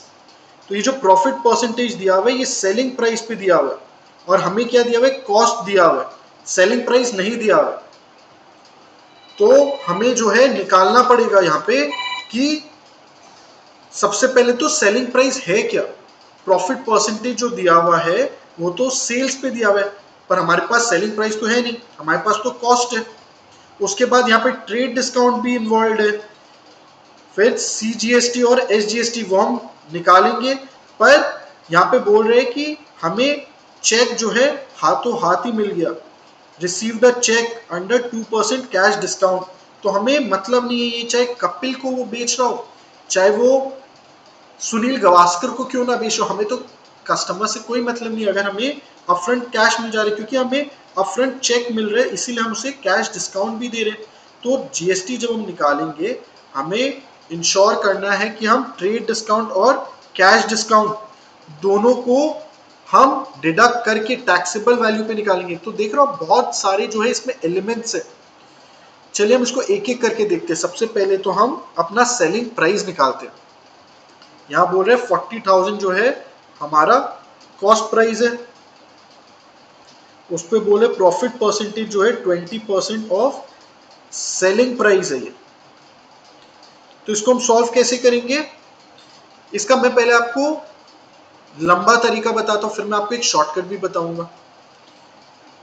पहले तो हम समझते हैं इसका लॉजिक क्या होता है। जब हमारे को लेट्स से कॉस्ट प्राइस 100 दिया हुआ हो, प्रॉफिट हमें बोला जा रहा है कि 20% off X, let's assume selling price to be X, so ये हो जाएगा 20% ऑफ एक्स। तो हम जब कॉस्ट प्राइस में प्रॉफिट जोड़ देंगे तो हमें सेलिंग प्राइस मिल जाएगा, which means 100 plus 0.2x is equal to x। तो x हम कैसे निकालेंगे, फिर x हमारे लिए हो जाएगा बेसिकली 100 डिवाइडेड बाई 0.8। क्यों, क्योंकि 100 is equal to x minus 0.2x हो जाएगा विच इज 0.8x। तो x इज 100 बाई 0.8, तो 100 डिवाइडेड बाई 0.8 मतलब 125 हमारा जो है सेलिंग प्राइस है।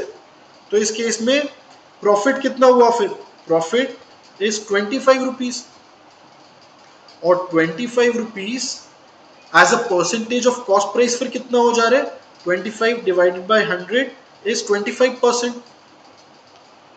इस तरीके से हम परसेंटेज ऑन कॉस्ट प्राइस निकाल सकते हैं।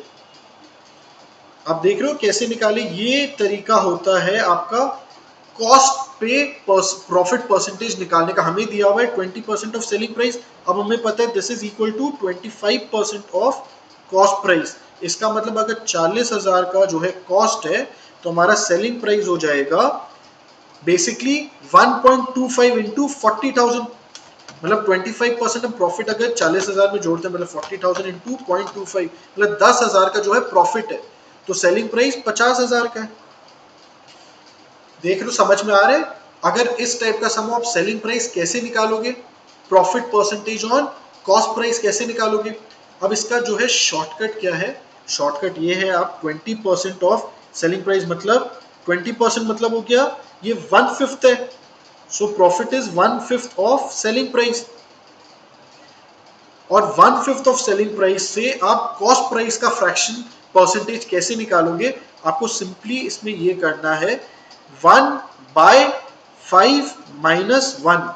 जब आपको 1/5 क्वेश्चन में दिया रहता है, आप इसका न्यूमरेटर देखोगे, डिनोमिनेटर देखोगे, और आप जो है कॉस्ट प्राइस पे आप जब प्रॉफिट फ्रैक्शन देख रहे हो तो न्यूमरेटर आप एज इट इज 1 लिख दोगे, और आप क्या करोगे, आप जो सेलिंग प्राइस का डिनोमिनेटर था प्रॉफिट का, आप उसको जो है उससे न्यूमरेटर लेस कर दोगे, ये 1 को आप लेस कर दोगे डिनोमिनेटर से, सो ये हो जाएगा 1/4।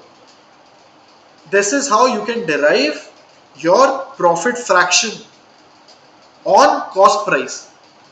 क्लियर है? ये एक शॉर्टकट है, अगर आप याद कर सकते हो तो आप अच्छी बात आप कर लो, वरना this is the long method. Similarly आप शॉर्टकट में देखो, अगर हमें बोला जाता कि 1/4 जो है प्रॉफिट है, मतलब 25% अगर दिया जाता प्रॉफिट ऑन सेलिंग प्राइस, तो हम कैसे निकालते इसमें कॉस्ट प्राइस पे कितना परसेंटेज है? हम बोलते फिर 1/4 को 1/4 माइनस 1, ये हमारा प्रॉफिट परसेंटेज निकालने का तरीका होता on cost. So 1/3 which is 33 1/3% profit on cost. समझ आ रहा है? ये एक तरीका है, आप चाहो तो इस शॉर्टकट को भी अपने दिमाग में बैठा सकते हो, बहुत ही सिंपल हो जाएगा आपके लिए, फिर बहुत जल्दी से आप निकाल सकते हो, वरना फिर लॉन्ग मेथड तो ऑब्वियसली है ही हमारे पास। सो हमें अब सेलिंग प्राइस पता चल गया, यहाँ पे हम बोले लेस 10% ट्रेड डिस्काउंट, मतलब 50,000 पे 10% जो है डिस्काउंट है, 5,000 का ट्रेड डिस्काउंट है, सो 45,000 plus CGST and SGST at 6% each and received a check under 2% cash discount, मतलब 45,000 तो हमारा सेल्स हो गया। अब उस पे जो है 2% हमें हाथों हाथ, क्योंकि वो कैश पे कर दे रहे हैं, हम उसको 2% कैश डिस्काउंट भी दे रहे हैं। सो 45,000 इंटू 0.02, 900 रुपए और कम हो जाएंगे। तो हमारा जो CGST और SGST है वो कैलकुलेट होगा ऑन 44,100, जो हमारा नेट वैल्यू बच रहा है उस पे।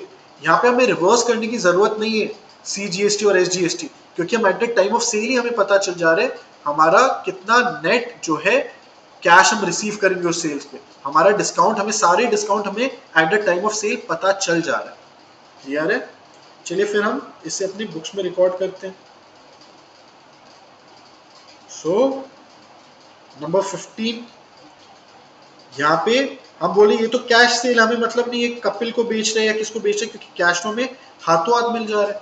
सो कैश अकाउंट डेबिट और डिस्काउंट अलाउड डेबिट, क्योंकि हम 2% कैश डिस्काउंट दे रहे हैं टू सेल्स, और सेल्स है तो आउटपुट जीएसटी है, output CGST and output SGST। Sales कितना हम कैलकुलेट किए थे? सेल्स हम 45,000 कैलकुलेट किए। 40,000 पे हम पहले तो डिस्काउंट जोड़े थे 25%, 20% ऑन सेल और 25% ऑन कॉस्ट। सो 40,000 इंटू 1.25, 50,000, फिर 50,000 से हम 10% डिस्काउंट लेस कर दिए, मतलब 5,000 ट्रेड डिस्काउंट लेस कर दिए, तो नेट सेल्स हमारा आया 45,000 का। अब हम पहले डिस्काउंट कैलकुलेट करेंगे, क्यों? क्योंकि हमें CGST और SGST जो है टैक्सेबल वैल्यू पे निकालना है, तो उसके लिए हमें डिस्काउंट पहले कैलकुलेट करना होगा। 45,000 इंटू 0.02, ये हमारा कैश डिस्काउंट है 900, और बच रहा है 44,100। तो इस पे 6% एंड 6%, सो 2646 एंड 2646। अब देख लेते हैं हमारा कैश कितना मिला हमें, 2646 प्लस 2646 माइनस 900, सो 49392, ये हमारा जो है नेट कैश हम पाते हैं। ठीक है, बड़े ध्यान से देखिएगा इस टाइप का ट्रांजैक्शन जहां पे इतने सारे एलिमेंट्स इन्वॉल्व है, एक एक करके सोचिएगा। ठीक है, अब नरेशन भी लिख लो आप। Being goods sold for cash including 6% CGST and 6% SGST and discount allowed 2%, या आप लिख लो being goods sold for इतना including CGST इतना, SGST इतना, after allowing 10% trade discount and 2% cash discount। ये आपका कंप्लीट नरेशन हो जाएगा। ठीक है, चलिए अब देखते हैं लास्ट ट्रांजैक्शन क्या है। सो लास्ट ट्रांजैक्शन है purchase machinery from new machinery house for 50,000 and paid it by bank draft from bank. तो हम कोई मशीनरी खरीदे न्यू मशीनरी हाउस से 50,000 पे, और हम पे कैसे किए? बैंक ड्राफ्ट से पे किए। तो बैंक में आप या तो चेक से पे कर सकते हो या तो आप बैंक में जाके कोई ड्राफ्ट बनवा सकते हो, लेकिन जब आप ड्राफ्ट बनाते हो उस पर आपको चार्जेस देने पड़ते हैं।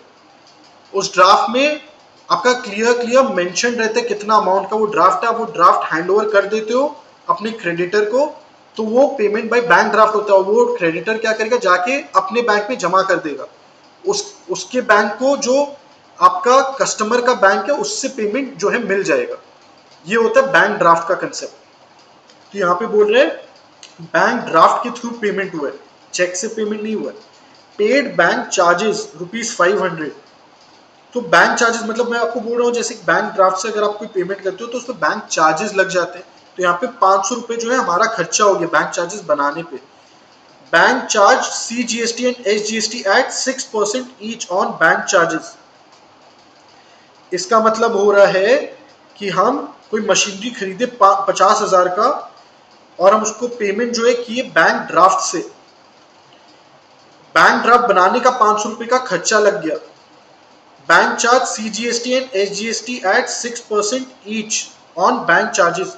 तो अब यहाँ देख रहे हो आप कहीं भी जो है मेंशन नहीं है कि हमारे मशीनरी पे कितना CGST, SGST या IGST लगा है। तो हम अज्यूम कर सकते हैं कि हमारा मशीनरी पे कोई GST एप्लीकेबल नहीं है। हम यहाँ बोल रहे बैंक चार्जेस जो हम पे किए उस पे हम 6% CGST एंड 6% SGST पे कर रहे हैं।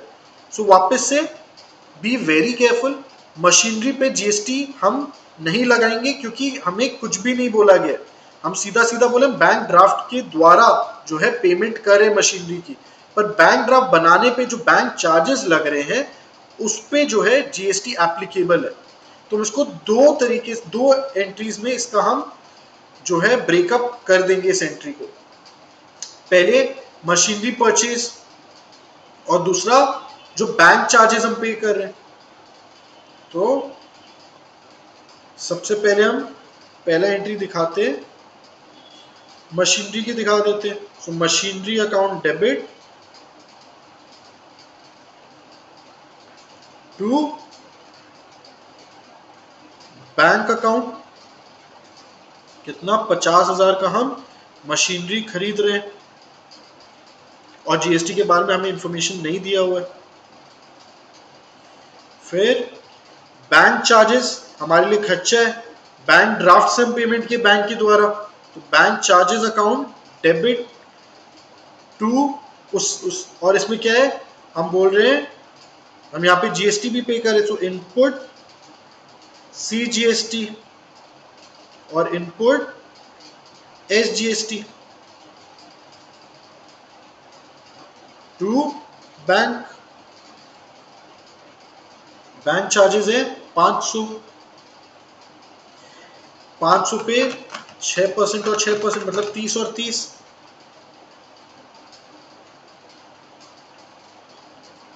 तो ये हो जा रहा है 560। क्लियर है? नरेशन हो जाएगा ऊपर में बी मशीनरी परचेस्ड और नीचे वाले पे being bank charges paid for creation of bank draft and payment of GST on bank charges. ठीक है, ये आपका नरेशन हो जाएगा। आप दूसरी तरीके से भी दिखा सकते हो इसको, आप एज अ सिंगल एंट्री भी दिखा सकते हो। उसमें आप क्या करोगे, machinery account debit input CGST input SGST, ये दोनों भी डेबिट है, टू बैंक अकाउंट। मशीनरी हम बोले 50,000 और यहाँ पे बैंक चार्जेस भी आएगा ना, bank charges debit, bank charges कितना था 500, ये 30 और ये 30, नेट हम दिखा सकते हैं। फिर बैंक को क्रेडिट कितना से कर दे 50,560। ये दूसरा तरीका है इसको दिखाने का, आप ऐसे भी दिखा सकते हो, बट आई वुड सजेस्ट आप उसको दो में डिवाइड करो जिससे आप एक्यूरेटली इस एंट्री को रिकॉर्ड कर पाओ। ठीक है, this is another way of showing it. यहाँ पे 50,000 आपका मशीनरी डेबिट हो रहा है, 500 रुपये बैंक चार्जेस डेबिट, ये दोनों भी डेबिट आप GST में दिखा रहे हो, और 50,000 एंड 560 ये टोटल आपका बैंक का क्रेडिट का अमाउंट हो जा रहा है। ठीक है, चलिए अब देखते हैं नेक्स्ट सम। चलिए आइए देखते हैं नेक्स्ट सम। ये नेक्स्ट सम कैसा है? This is on basically set of rules. आपको याद है हम पढ़े थे जिसमें दो केसेस होते हैं। हमेशा आप सेट ऑफ रूल्स पढ़ोगे एज पर आईजीएसटी बैलेंस। सबसे पहले आप आईजीएसटी बैलेंस अपना देखते हो, कितना आईजीएसटी इनपुट है, कितना आउटपुट है। और याद करने का तरीका इसका ऐसा रहेगा, आई पहले आते हैं ओ से, तो आप हमेशा पहले आई का बैलेंस देखोगे। आई मतलब इनपुट आईजीएसटी, बाद में आप देखोगे आउटपुट आईजीएसटी। सबसे पहले आप देखोगे इनपुट आईजीएसटी बड़ा है या छोटा है आउटपुट आईजीएसटी से। तो इसको आप ऐसे याद रखना कि सुप्रीम कौन है? Input IGST. नॉर्मल केस कौन सा है? Input IGST. अगर इनपुट आईजीएसटी बड़ा है आउटपुट आईजीएसटी से, तो जब तक इनपुट आईजीएसटी खत्म नहीं हो जाता आप इनपुट आईजीएसटी को सेट ऑफ करते रहोगे। सबसे पहले आउटपुट आईजीएसटी के अगेंस्ट सेट ऑफ करोगे, फिर जो बैलेंस बचेगा फिर आप सबसे पहले आउटपुट सीजीएसटी के अगेंस्ट सेट ऑफ करोगे। अभी तक आप इनपुट सीजीएसटी, इनपुट एसजीएसटी को देख ही नहीं रहे हो, आप खाली अपना इनपुट आईजीएसटी पे फोकस करोगे।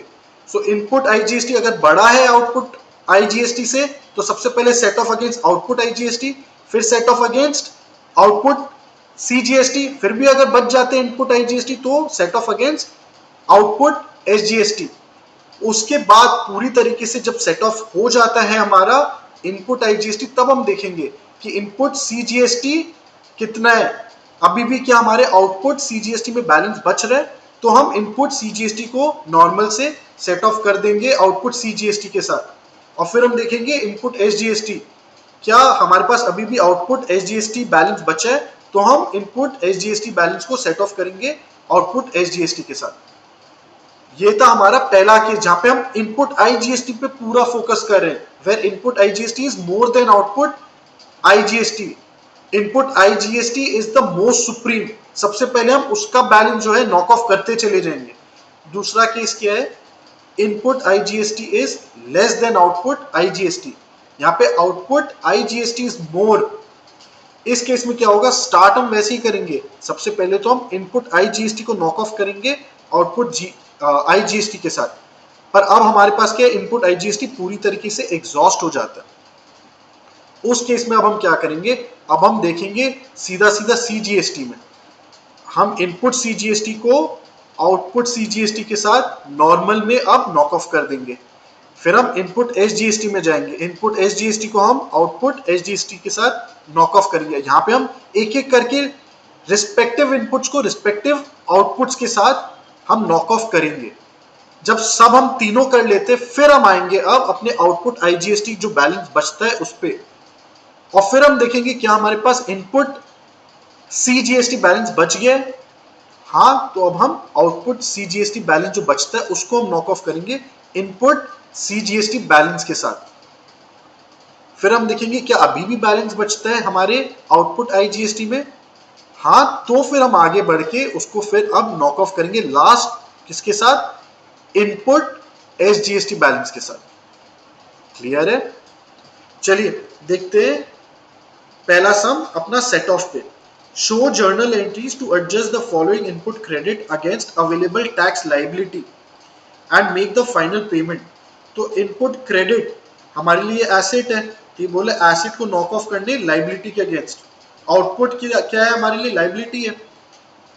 And make the final payment, तो इसमें हमारे पास क्या दिया हुआ है? इनपुट टैक्स क्रेडिट दिया हुआ है, तो इनपुट सीजीएसटी, इनपुट एसजीएसटी और इनपुट आईजीएसटी दिया हुआ है, और टैक्स लाइबिलिटी दिया हुआ है, ये मतलब आउटपुट है। तो आउटपुट दिया हुआ है, तो आउटपुट सीजीएसटी, आउटपुट एसजीएसटी और आउटपुट आईजीएसटी बैलेंसेस हमें दिया हुआ है। तो पहले तो हम इसमें वर्किंग बना लेते हैं। वर्किंग में हमें पता चल जाएगा हमारे पास किसमें क्या बैलेंस बच रहा है after all the knock offs. तो यहाँ पे हम बोल रहे हैं पहले देखो आप, सबसे पहले तो आईजीएसटी बैलेंसेस हमेशा देखो। तो यहाँ पे input IGST is more than output IGST. तो ये हमारा पहला वाला केस है जहाँ पे हम सबसे पहले इनपुट आईजीएसटी को नॉक ऑफ करते चले जाएंगे। तो पहले हम यहाँ पे लिख लेते हैं अपना आउटपुट बैलेंस, आउटपुट जीएसटी, और यहाँ पे लिख लेते हैं आईजीएसटी CGST और SGST। तो हम यहाँ बोल रहे हैं हमारे पास पहले बैलेंस है आउटपुट का कितना कितना। सबसे पहले हम IGST में लिखे तो 12,000 का आउटपुट है और ये दो में 10,800 और 10,800। फिर यहाँ पे लिख लेते हैं लेस इनपुट GST। तो इनपुट IGST हम पहले नॉक ऑफ कर रहे हैं आउटपुट IGST के साथ। तो यहाँ पे हम 18,000 है वो हमारा, पर हम कितना एक्सटेंड तक कर पाएंगे यहाँ पे नॉक ऑफ। हम यहाँ पे 12,000 ही बैलेंस है तो 12,000 हम यहाँ से नॉक ऑफ कर दे रहे हैं। अब बाकी हमारे पास कितना बच रहा है 6,000। 6,000 हम CGST बैलेंस में फिर देखेंगे, यहाँ पे है हमारे पास बैलेंस तो यहाँ पे हम 6,000 लेस कर देंगे अपना IGST। तो इनपुट लेस इनपुट IGST कर देते हैं। फिर यहाँ पे हम नेक्स्ट इनपुट CGST बैलेंस को नॉक ऑफ करते हैं। इनपुट CGST कितना है हमारे पास 2,600।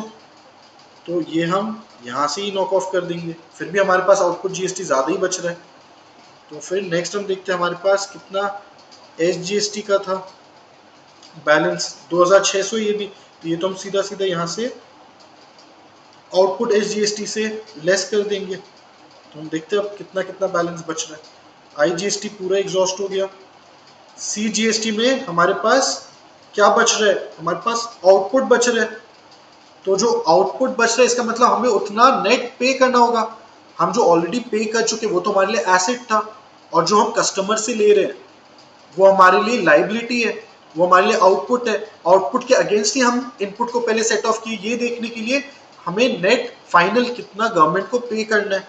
इससे हमें पता चले नेट गवर्नमेंट को कितना पे करना है, कितना लाइबिलिटी है। 10,800 माइनस 6,000 मतलब 4,800, और 4,800 माइनस 2,600 मतलब 2,200 का हमारे पास जो है लाइबिलिटी अभी बाकी है। और यहाँ पे 10,800 माइनस 2,600, तो यहाँ पे भी हमारे पास लाइबिलिटी खड़ा है। तो बेसिकली हमें ये दो जो है गवर्नमेंट को पे कर देना है। क्वेश्चन क्या पूछे, to adjust show journal entries to adjust the following input credit against available tax liability and make the final payment. मतलब हमें ये अमाउंट अब गवर्नमेंट को पे कर देना है। तो हमारे लिए जर्नल क्या हो जाएगा, जैसे जैसे हम स्टेप्स फॉलो किए हम वैसे वैसे ही जर्नल बना लेते हैं। तो सबसे पहले यहाँ पे डेट वेट कुछ दिया हुआ नहीं है, तो हम IGST को पहले एडजस्ट किए। तो IGST को एडजस्ट करने के लिए हम क्या किए, हम इनपुट IGST हम डेबिट करते आ रहे थे, अब उसको हम क्रेडिट कर देंगे। और आउटपुट हम जो क्रेडिट करके रखे तो सेट ऑफ करने के लिए हम उसको डेबिट कर देंगे, तब जाके नॉक ऑफ होगा। तो आउटपुट IGST को पहले हम एडजस्ट कर दिए थे, account debit to input IGST। ये हम 12,000 तक ही कर पाए थे। इसमें फॉर्मेट आप बना लोगे आई एम श्योर। मैं अभी जल्दी से आपको एंट्री दिखा दे रहा हूं। फिर नेक्स्ट एंट्री क्या हो रहा है, हमारे पास इनपुट IGST बैलेंस बच रहा था जिसको हम नॉक ऑफ किए थे आउटपुट CGST बैलेंस के साथ। तो आउटपुट CGST बैलेंस, नरेशन आप ऊपर वाले में लिख लोगे, input IGST balance set off against output IGST balance. यहाँ पे आउटपुट CGST अकाउंट डेबिट, और यहाँ पे हमारे पास बैलेंस भी बच रहा है तो इसमें हम पहले नॉक ऑफ किए इनपुट IGST, कितना हम किए थे सेट ऑफ 6,000, और हम इसमें सेट ऑफ किए थे इनपुट CGST बैलेंस।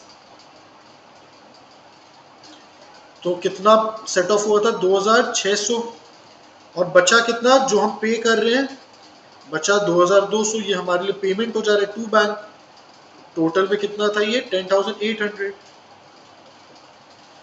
इसमें आप नरेशन में दिखा दोगे being output CGST balance adjusted against input IGST balance, input CGST balance and balance paid of. Similarly यहाँ पे अब आउटपुट SGST बैलेंस का दिखा देते हैं।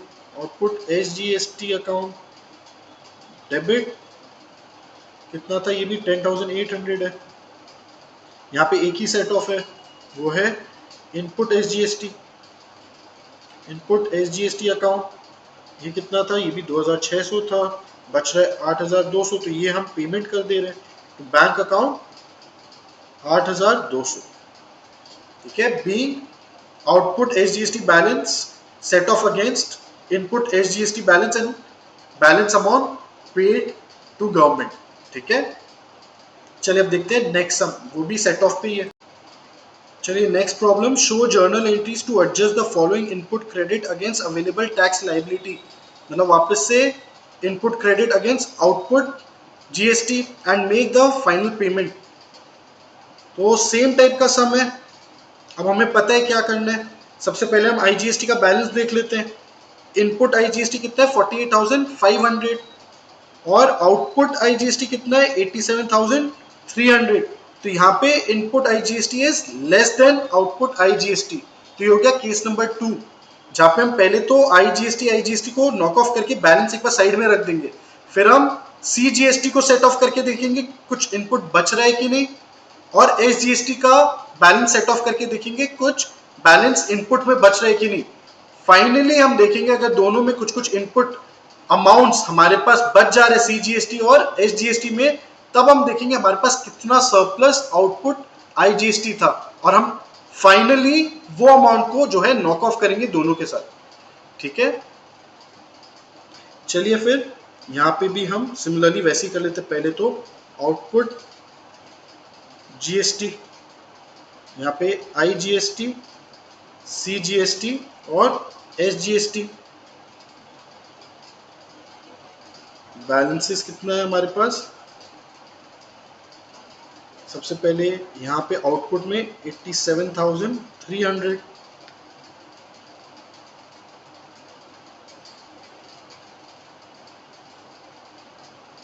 फिर यहाँ पे है 36,800 और 36,800।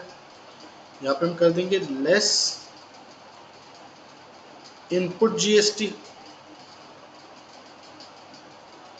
सबसे पहले तो आईजीएसटी, आईजीएसटी में हम बोल रहे हैं हमारे पास कितना है 48,500 है, ठीक है। इनपुट सीजीएसटी कितना था 36,000 और 39,600, लेकिन हमारे पास आउटपुट सीजीएसटी में बैलेंस है 36,800। तो यहाँ पे हम 36,800 को सेट ऑफ कर देंगे। सिमिलरली एसजीएसटी में भी हम 36,800 को सेट ऑफ कर देंगे। यहाँ पे बच रहा कितना है हमारे पास 39,600 है टोटल में हमारा इनपुट सीजीएसटी, और हम आउटपुट के अगेंस्ट सेट ऑफ कर दिए बाकी। तो 2,800 बचे जो हम आईजीएसटी से हम बाकी नॉक ऑफ करेंगे। यहाँ भी हम उतना ही करेंगे और हमें फिर बाकी क्या मिलेगा, रिमेनिंग आईजीएसटी आउटपुट बैलेंस। यहाँ पे हमारा आउटपुट ज्यादा था, तो ये तो नील हो गया।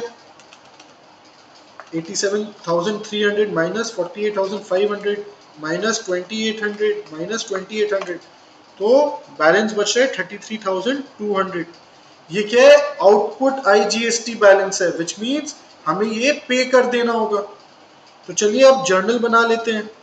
जर्नल में पहला एंट्री हम यहाँ पे सीजीएसटी और एसजीएसटी के आउटपुट बैलेंस को पहले जो है सेट ऑफ करके दिखा देते हैं, क्योंकि ये हमारे लिए पूरा खत्म एग्जॉस्ट हो जा रहा है। So output CGST account debit to input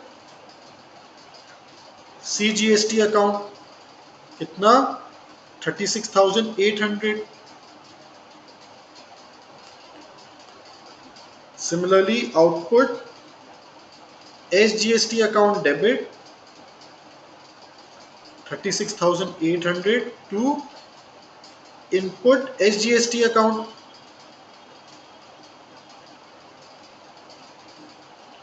और लास्ट में हम अपना आईजीएसटी का फिर एंट्री दिखा देते हैं। Output IGST account debit, total कितना लायबिलिटी है हमारे पास 87,300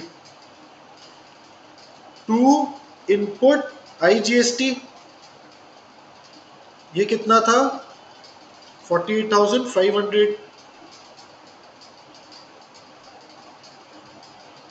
टू इनपुट CGST, ये कितना है 2,800। सिमिलरली टू इनपुट SGST, ये भी सेम अमाउंट है।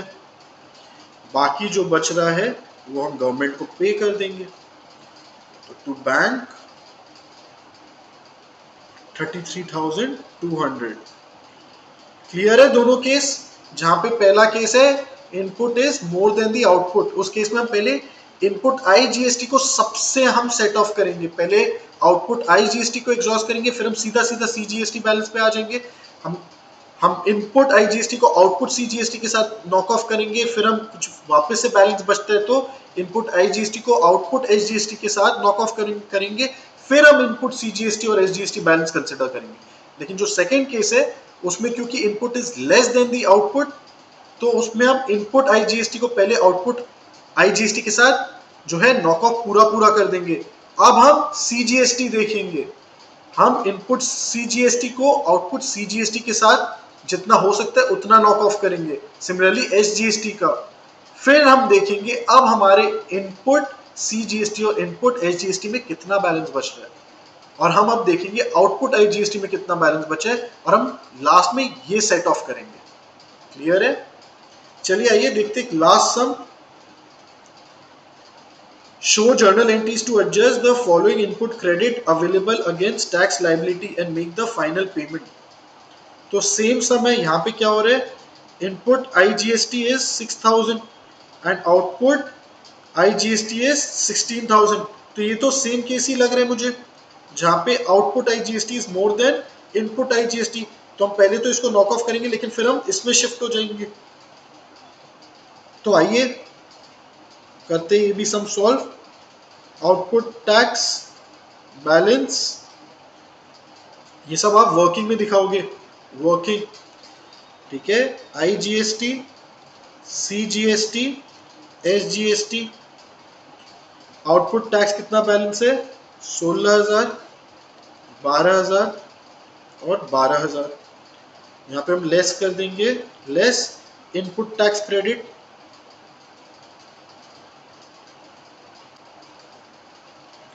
तो यहाँ पे सबसे पहले IGST, फिर CGST और SGST। तो IGST हमारे पास कितना है 6,000, तो ये लेस हो जाएगा यहाँ से। फिर CGST देख लेते हैं, CGST 18,000 का इनपुट है, पर यहाँ पे हमारे पास 12,000 है CGST आउटपुट में, तो 12,000 हम यहाँ से लेस कर देते हैं, और हमारे पास 6,000 जो सरप्लस यहाँ पे है वो हम यहाँ से कर देते हैं नॉक ऑफ। नेक्स्ट SGST में हमारे पास जो है 12,000 जो हमारा इनपुट हम एडजस्ट कर सकते हैं आउटपुट SGST के अगेंस्ट, वो हम यहाँ दिखा देते हैं। 12,000 यहाँ हो गया, और यहाँ पे फिर हम देखते हैं कि कितना हम और नॉक ऑफ कर सकते हैं अगेंस्ट आउटपुट IGST। तो यहाँ पे कितना बच रहा है, यहाँ पे 16,000 था हमारे पास, और हम 12,000 ऑलरेडी एग्जॉस्ट कर लिए, पर यहाँ पे हमारे पास 6,000 का अभी भी इनपुट SGST बैलेंस है, तो हम 4,000 तो यहाँ पे एडजस्ट कर देंगे, पर बाकी क्या होगा, बाकी हमारे पास 2,000 फिर भी बैलेंस बच रहा है। तो आप एक काम करो, फिर यहाँ पे आप इसको दिखाओ एज 14,000, जिससे हमारे पास पता चल जाए कितना बैलेंस बच रहा है, हम इसको नेगेटिव बैलेंस दिखा देंगे। तो ये हमारे पास 2,000 जो है SGST बैलेंस बचा, बाकी तो पूरा एग्जॉस्ट हो गया। और इस केस में हमारे पास SGST बैलेंस क्या है, इनपुट है कि आउटपुट है, ये तो इनपुट है। इनपुट मतलब होता है एसेट, इसका मतलब हमारे पास जितना आउटपुट टैक्स हम कलेक्ट किए थे कस्टमर से, और जितना हमारे पास इनपुट GST हम पे किए थे, एसेट जितना था, हमारा एसेट ज्यादा है हमारी लाइबिलिटी से, तो हमें गवर्नमेंट को कुछ भी पे नहीं करना है। इसका मतलब हमारे पास तो अभी भी एसेट बच जा रहा है, जिसको हम बाद में यूज कर लेंगे। तो ये जो 2,000 बच रहे हैं, this will be an asset for us. हम इसको कहाँ दिखाएंगे, हम इसको बैलेंस शीट में दिखाएंगे अंडर एसेट्स। हमें गवर्नमेंट को कुछ भी पे नहीं करना है।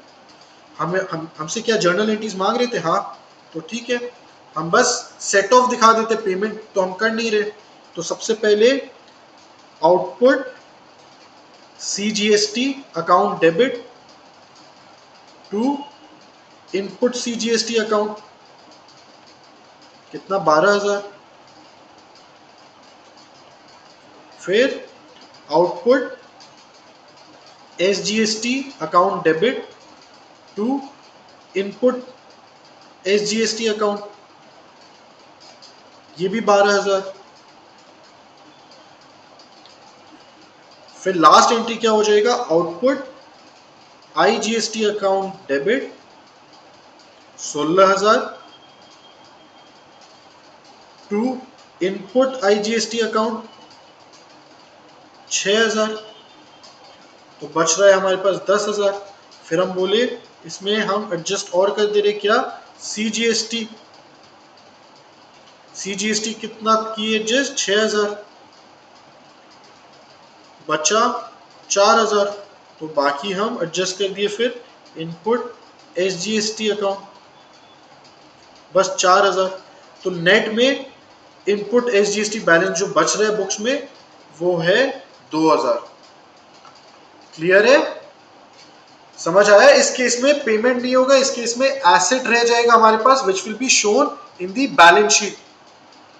ठीक है, आई होप आज का लेक्चर आपको काफी यूजफुल लगे, आपके लिए जीएसटी जो है आसान हो गया होगा।